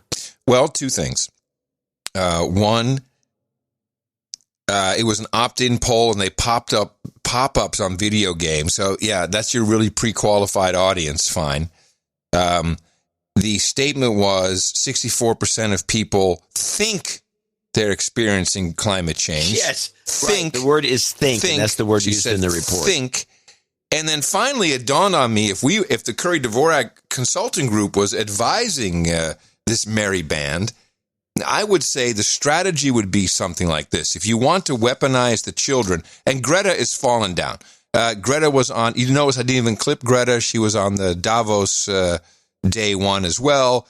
And she sounds like a 20-year-old young woman. She's lost it. She's lost her appeal. Her diction is now so perfect. Her vocabulary is beyond anything I would write for myself. She's jumped the shark. She's done. She's toast. She's history. But if you want to get the young people, you do the following. And you need to cut, like that new girl who's actually sisters, you need them to say the following. We shut down the world for you, for the older people. We're wearing masks for you, for the older people, 60 and up, 60, 70, 80. We did that for you, to protect your world, your economy. Now it's our turn. And we are now in danger, so now you owe us. This is how I'd play it. And we'd have climate, we'd have shutdowns, stay at home, free money. You know, there are 50 representatives in the United States now in the House of Representatives who want regular checks every month. UBI. This is coming, and the kids want it. It is coming. The kids no doubt want it. The kids want it. That's why Andrew Yang will become the next mayor of New York. The only people left are the ones who are too poor to move, or connected somehow, or young people. A lot of young people, and they'll all be like, yeah, Yang, give me that $1,500, $2,000 a month. I'll live in New York. Crap, Tina and I will move to New York. Give us the free money. Free money. Free money. All right. Well, there's a third part of this clip which has got a little zinger, I think. That's why I left it in there. Preserving forests and ramping up the use of renewables were among the most popular policies put forward by respondents to tackle the climate crisis.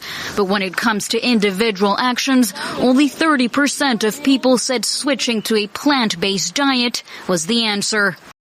Bugs!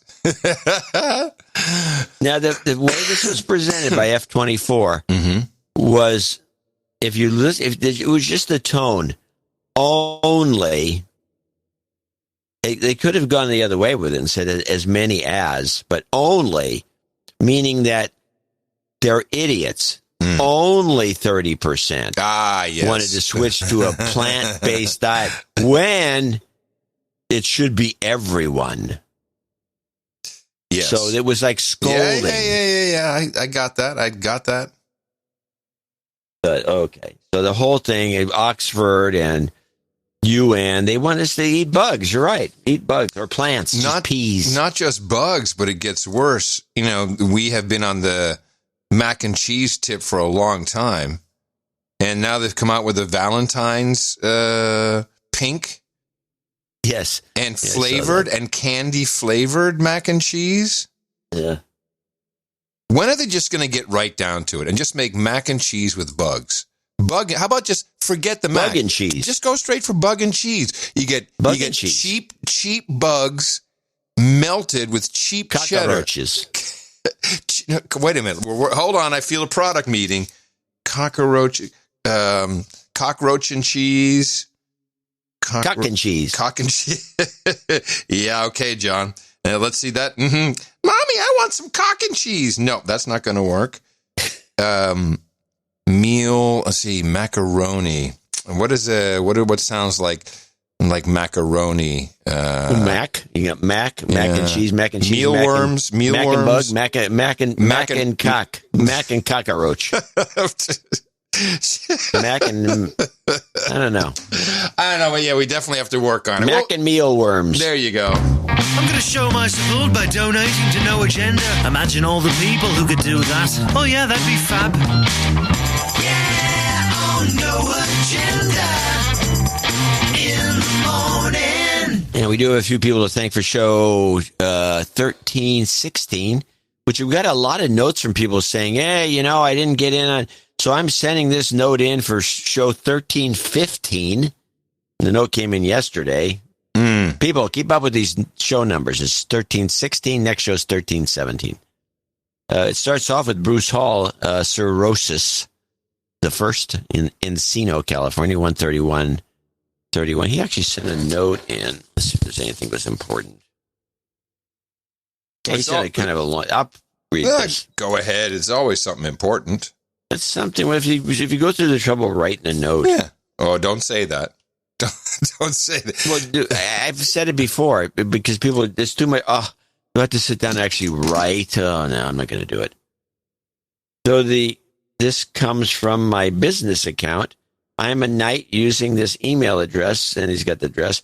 I believe I am the first cirrhosis knighted somewhere in the 800s. Anyway, it's unusual. No need to read this on the... Oh, okay, well then I won't.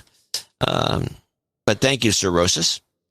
Onward, Courtney Chase from Coeur d'Alene, Idaho, 12821.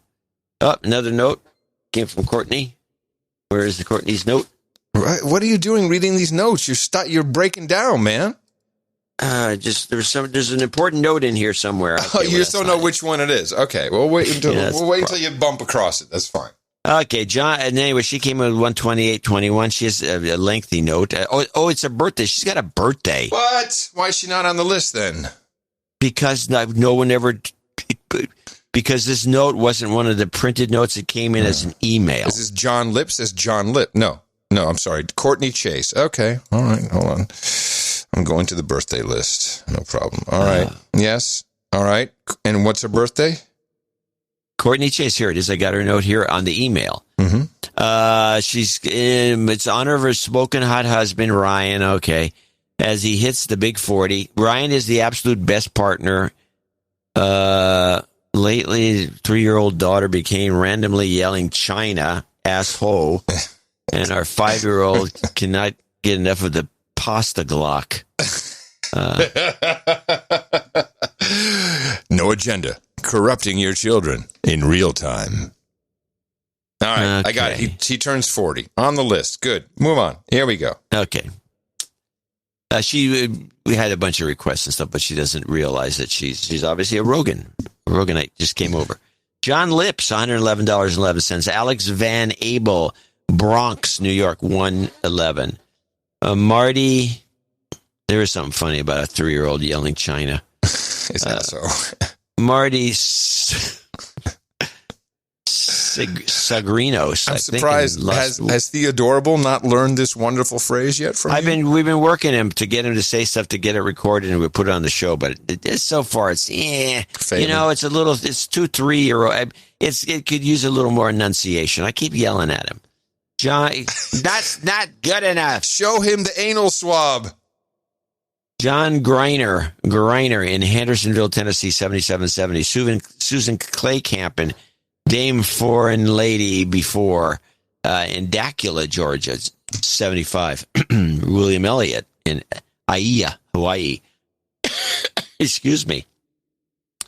That would be 75. Brian McIver says 6789 in Portage, Michigan. What's this? Didn't ask for the de-douche with my last 666. I could really do with one. All right, we'll de-douche it. No problem. You've been de-douched. And calling out Mike Fortenberry as a douchebag. Suan Lee, 6633. Amy Bideman, 60. Beldeman. Oh, you need the other. Yeah, it's your bionics. Beldeman. Yeah.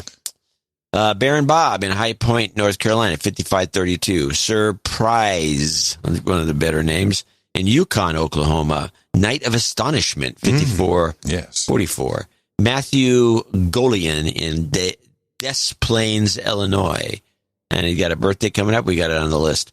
Alan Huff, and it was 5234. It's actually Alan from Huffman, yeah, it was Phil from his brothers, both his brothers, Mike and Matt. There you go. Alan Huffman, Urbandale, Iowa, 5042. Oh, look at this. Because of your beer pour on 1315. The Pabst Blue Ribbon wins. All right. I'll have to do that again. Nicholas Wagenfeller in Havre de Grace. Wow, Maryland. Wow. 5033. And the following people are $50 donors. Name and location if applicable. Carrie Rollins in Yarra Junction, Australia. Cosmic Ray Girl in UK. Upplemore. Yeah, 50. That's Scotland. And my husband introduced you to the show. I'd love a de-douching, please, for both of us. We'll huddle up. You've been de-douched. Yes, and we'll do a jobs comment for your hot husband in a moment. For everybody who needs it. Cosmic Ray Girl. Joshua Brazil in East Providence, Rhode Island, 50. Sir John Haidt in Folsom, California. Sir Richard Gardner in Chicago.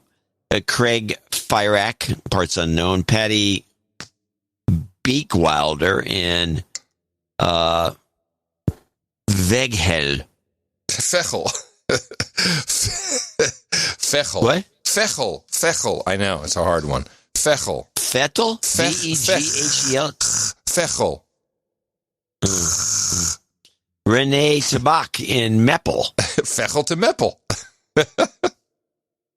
And that's both of those are in Holland, one after the other. Alan Bean, Sir Alan Bean, to be honest, actually Baron Alan Bean or Baron Bean, the Beanie Baron. Baron Bean in Tigard, Oregon is 50, and that's the end of our list of well-wishers and supporters of the show. 1316, want to thank each and every one of them for making the show possible. Yeah, I did have one make good from Sir Mile High Mark.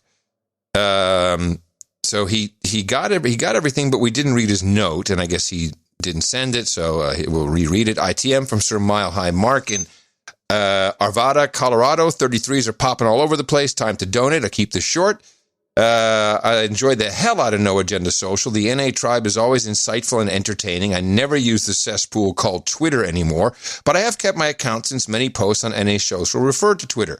I can be found at Mensers, MENSERS, on NA Social. Discussion about inauguration versus inauguration reminded me of the old W's pronunciation of nuclear as nuclear.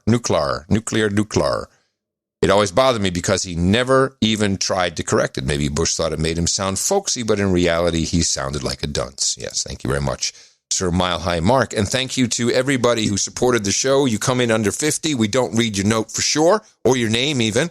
That's because a lot of people like to be anonymous at that amount. And then we have these subscriptions, which are very helpful to us. They keep a sustaining base. We call it a sustaining donation.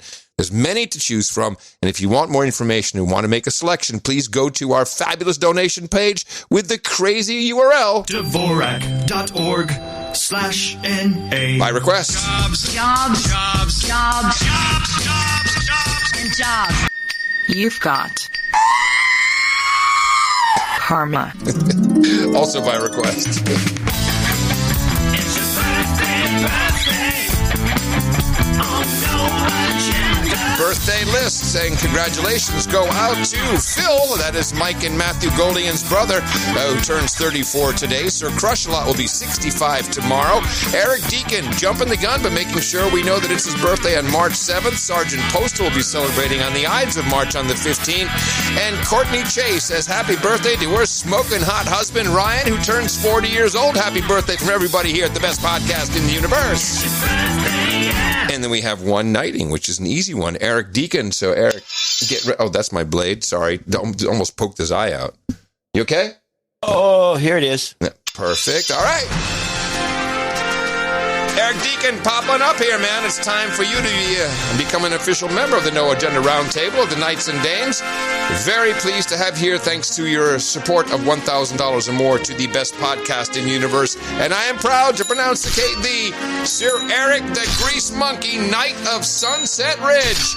And for you, good sir, we have Hookers and Blow, Rent Boys and Chardonnay by request, Pen Rips and Chick-fil-A Nuggets here at the table. If you want, we got some Pug and Poi, Steel Reserves and Black and Milds. We got organic macaroni and plasticizers, beer and blunts. We got geishas and sake, vodka and vanilla, bong hits and bourbon, sparkling cider and escorts, ginger ale and gerbils. And who could live without the mutton and mead, which you find right in front of you. Thank you.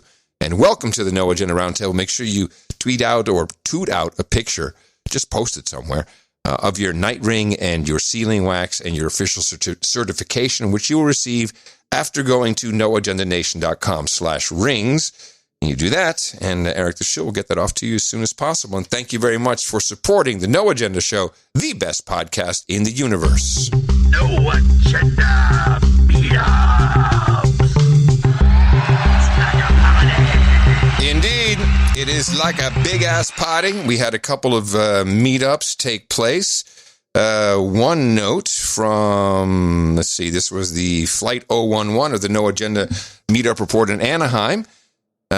Short report here. Rained all day Friday and Saturday. I was fearing I would have to cancel the protest, as we call them, and the gathering of signatures for, this is the recall. This is the news. That was the real protest and recall. I checked the venue in the morning. It's raining hard, but I told that if it stopped raining, they would open the patio for outside dining at 3 p.m. It definitely looked like no more rain. By 4 p.m., I was sitting at a table with Robert, another No Agenda listener. It was frigid, cold, about 55 degrees, but well worth it. Meeting new people and getting to know their thoughts and outlooks is inspiring and somehow has a calming effect, especially when you know you're not the only one thinking a certain way. More listeners showed up in due time, and we hung around together enjoying beer and pizza until well past 8 o'clock on a school night. I got signatures from folks in 4 different counties, L.A., Orange, Riverside, and San Bernardino. Screw Newsom! And that is the meetup report, clearly politically tinted. Not all of them are. All right, in the morning, Adam and John, it's Keegan, Sir Scatman of Norristown here at Philadelphia Brewing Company, where we are all faxing it in until the apocalypse. Hi, guys. Bye. Hey, this is Sean here at the in Philadelphia, just keeping it real. Anyways, this is Sir Brad. Nate Sir Matt of Coopersburg in the morning. In the morning, it's Laura Renegade. This is my first meetup, and it was pretty awesome. So everybody who's scared to go to a meetup, just fucking do it. This is Jake in the morning, everybody. Wonderful meetup. This is Gary in the morning to you all. This is Dane Wayne, went off the lakes in the morning. Bye. Well done there. Well done. Philly Local 76. More meetups around you, and there's tons of them. Today, there's one in South Florida. It's the Pate at 7 o'clock. Pate. That's the Make Good from Miami's Friday meetup. That'll be at Buddha Brewery in Oak Park. Also tomorrow, Petrol Not Yet Dead Land Grab Road Trip Atlanta. That'll be at Best End Brewing, Atlanta, Georgia at 5 o'clock. Also tomorrow, Drinking in Scotty, because Minnesota nuts are still locked down, 7 o'clock at Dallas House, St. Croix Falls, Wisconsin. On Saturday, is Melbourne really free? That question will be answered at 1 o'clock Aussie Eastern Daylight Time on Saturday. I think it's probably already Saturday there. That'll be at Fancy Hank's Barbecue Restaurant in Melbourne, Victoria, which now is called the American Barbecue. Also on Saturday, Titletown 1:30 in Green Bay. We've got Local 404 Shenanigans Protest Greater Atlanta at 3:33 at Hooligans Tavern in Roswell. Puget Sound Convergence Zone 5 o'clock at the Large Brewing Everett in Washington. Bring a coat, it's outside. Umbrella optional. It's Washington, bring the umbrella. Saturday the 30th as well. Every time a bell rings, an angel gets its COVID vaccine. 5 o'clock at Levity Brewing in Indiana, Pennsylvania. And Sunset in New York, the end of a new beginning. Oh, that's canceled. Oh, that's too bad. Alex was doing that. Okay. So, sadly, the Sunset in New York has already set that sun. Coming up in February, Bellingham, Washington. That'll be on the 5th. The 5th, Houston Hackers. This is all February the 6th. The Black Knight Big Loaf's No Agenda Bash in Greater Raleigh. Oh, my gosh. We've got Boston coming up. We've got Oklahoma City, Dallas, Fort Worth, Sunset Valley, Texas, Redding, California, Houston Raging Super Spreader Luncheon. How could you miss it? Inaugural Brisbane Aussie Shots in the Arm Slave Meetup on the 26th. It is pandemonium over there at noagendameetups.com. Why? Because it's fun. People like getting together. You've been, not only have you been sitting at home, you've been forced to be places that you don't want to be. With people you can't talk to anymore because it's so polarizing. If I say anything, they're going to get mad. They're now not even your family. They're called your loved ones. That's how bad it's gotten. So find a meetup. You'll enjoy it. It's good for the soul, good for the amygdala. And if you can't find one near you, go ahead and schedule one yourself. NoAgendaMeetups.com. It's like a party. Sometimes you want to go hang out with all the nights and days. You want to be where you won't be triggered or held to blame. You want to be where everybody feels the same. It's like a party. The Loved One was also a really great cult film I often forget about. Oh, I'm not familiar with this. Oh, The Loved One, yeah. Huh. Jonathan Winters. Oh, my goodness. Well, the 100-year-old man. We know him. Well, that was Mel Brooks. Wait, no. Wasn't it the comedy album? Wasn't that? Yes, it was Jonathan Winters. I'm going to call you on it. No, it wasn't. It was Mel Brooks and Carl Reiner. It's the 1,000-year-old man. The 1,000-year-old man? No, here it is. 100-year-old man by Jonathan Winters. You want to roll again with me? You want to roll again with me, bro? The 100-year-old man with Jonathan Winters? Yep. Was a comedy album? And I'm going to play some of it for you right now just to poke your eye out because Mr. Know-It-All is wrong once again. Mr. Know-It-All is wrong. How are you, sir? I'm 100 today. You're 100 today? Today's your birthday? I'm 100 years old. That's the one, man. Jonathan Winters. Well, Jonathan Winters, who played the 100-year-old man in one of his sketches, is the star of this movie. Nailed him! Do you hear that, man? Curry nailed Dvorak to the wall. It was great. Yeah, it was good. All right. I take it back. I sit corrected.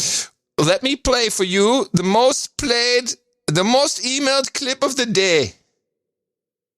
I got this one, let me see, 18 copies.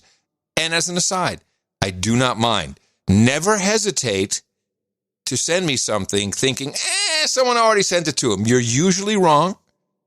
On the other hand, people, Luther, I'm looking at you, people who email every story to me because I think it's interesting, you're getting filtered eventually. I do see your emails, but then you're going into an oversharing bin.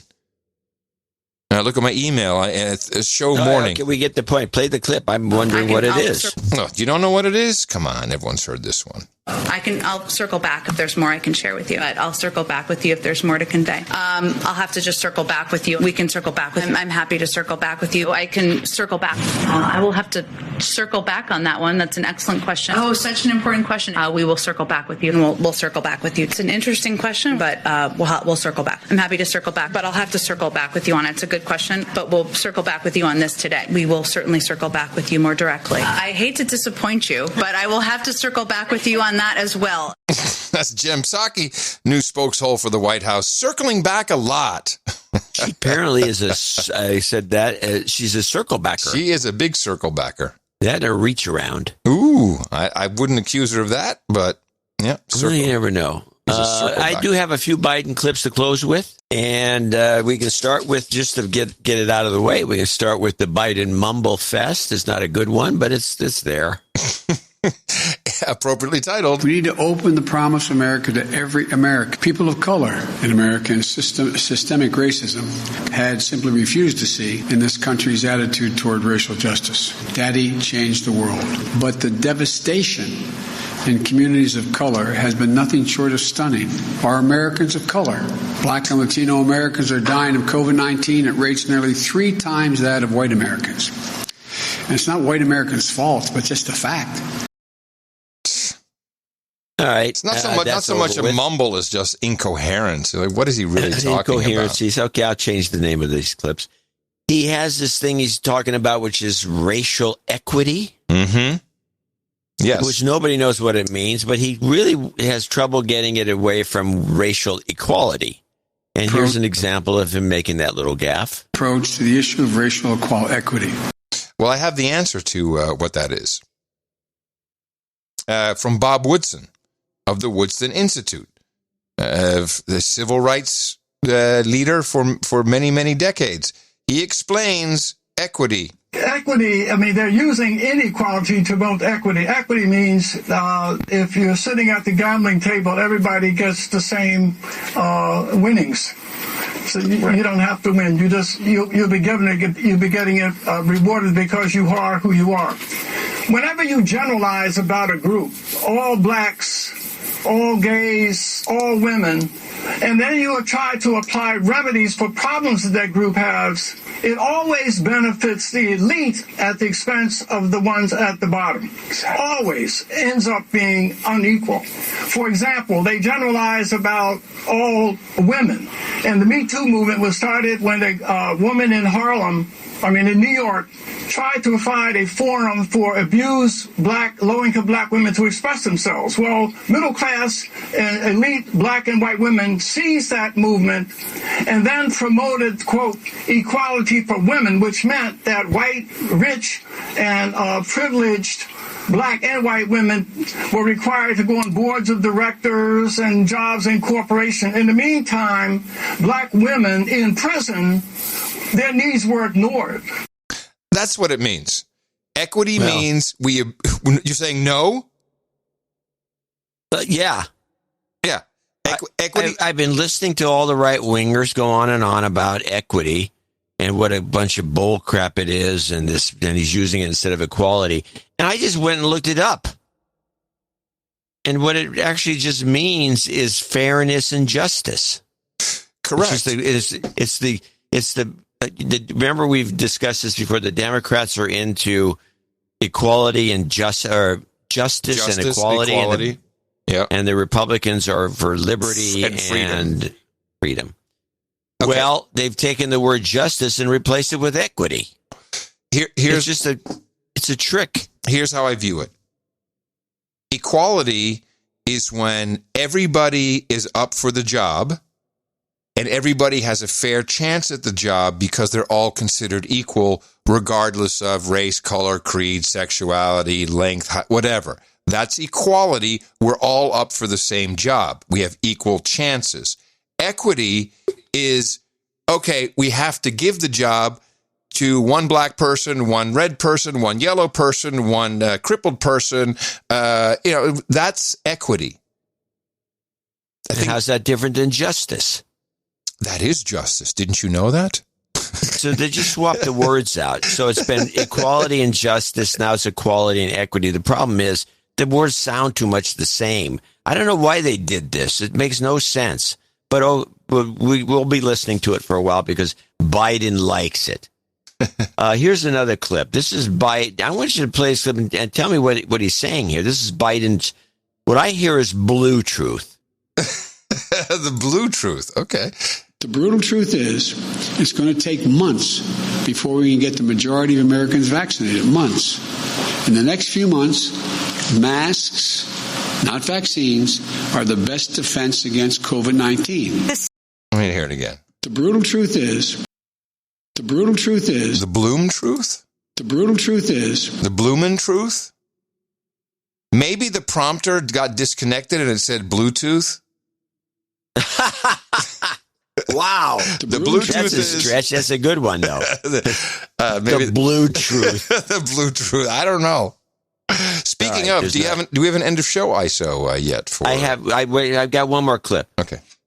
Now this one is an interesting clip because I guess he's just telling the truth must come out, but it's in an offbeat way. This is Biden talking about hiring Susan Rice, and I want you to listen carefully.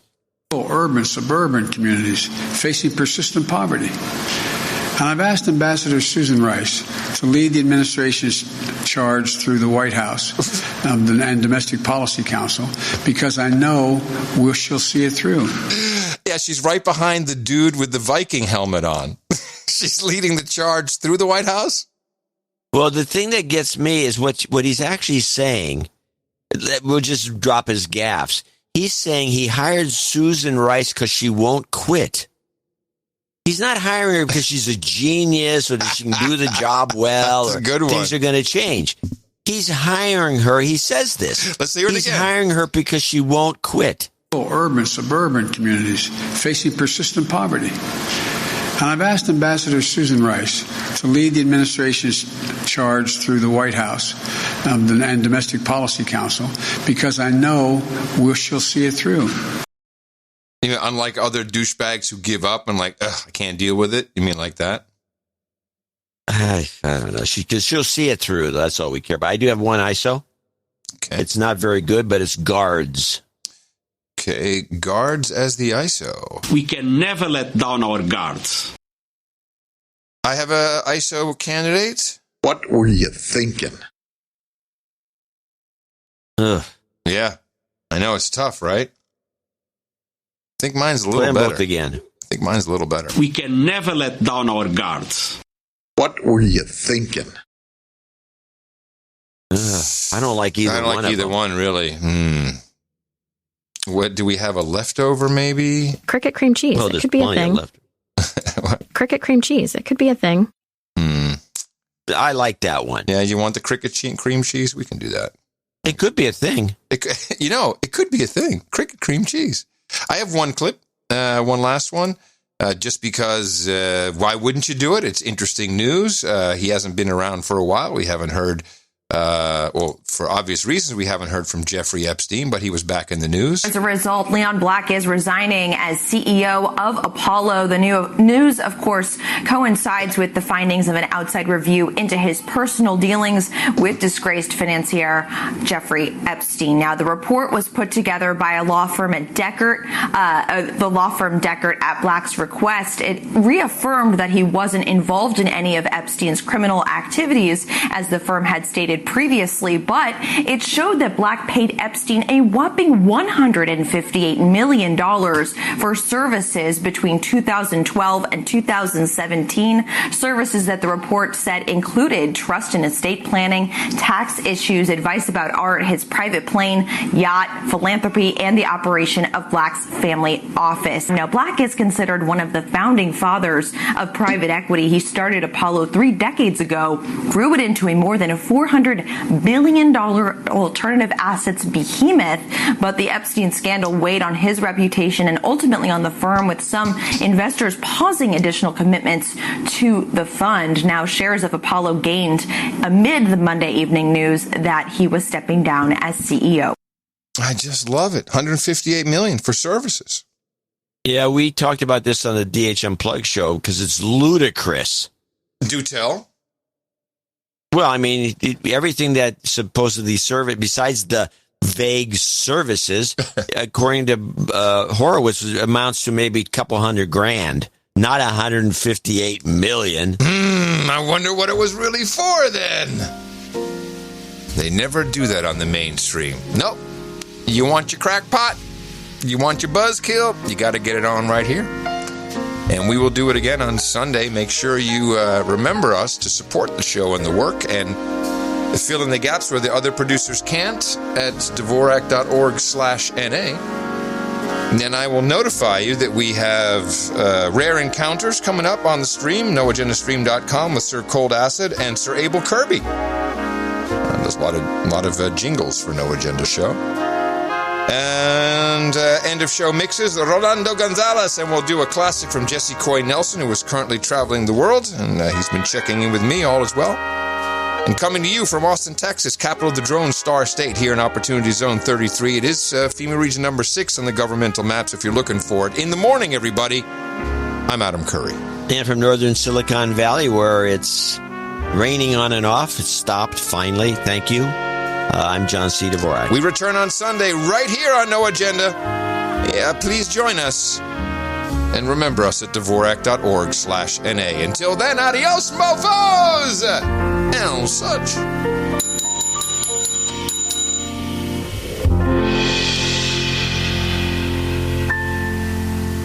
I'll circle back if there's more I can share with you. I'll circle back with you if there's more to convey. Do you know what beef cattle raised in the U.S. are often fed? I'll have to just circle back with you. What does the security picture look like for this incoming national security team? To just circle back with you. We can circle back with him. I'm happy to circle back with you. Are you ready to pierce the heart of darkness?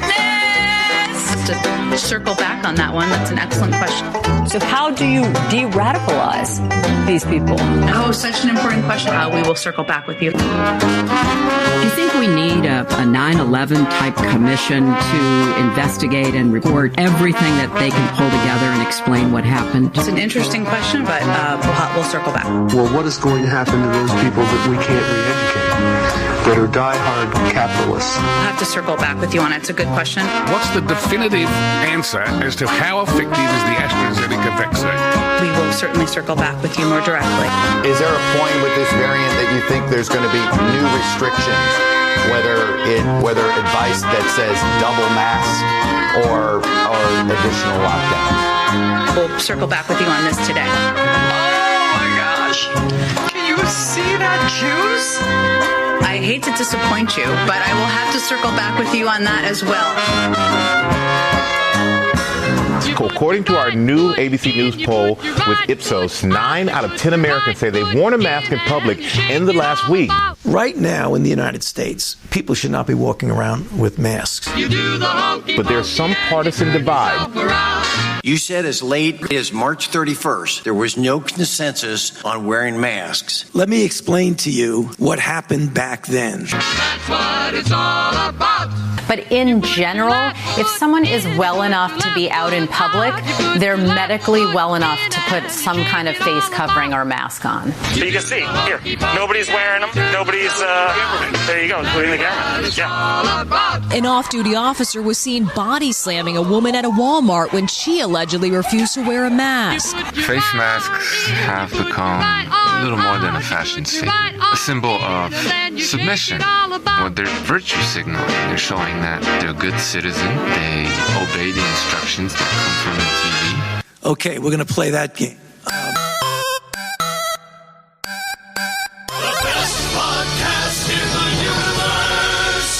Adios, mofo. Dvorak.org/NA. Cricket cream cheese. It could be a thing.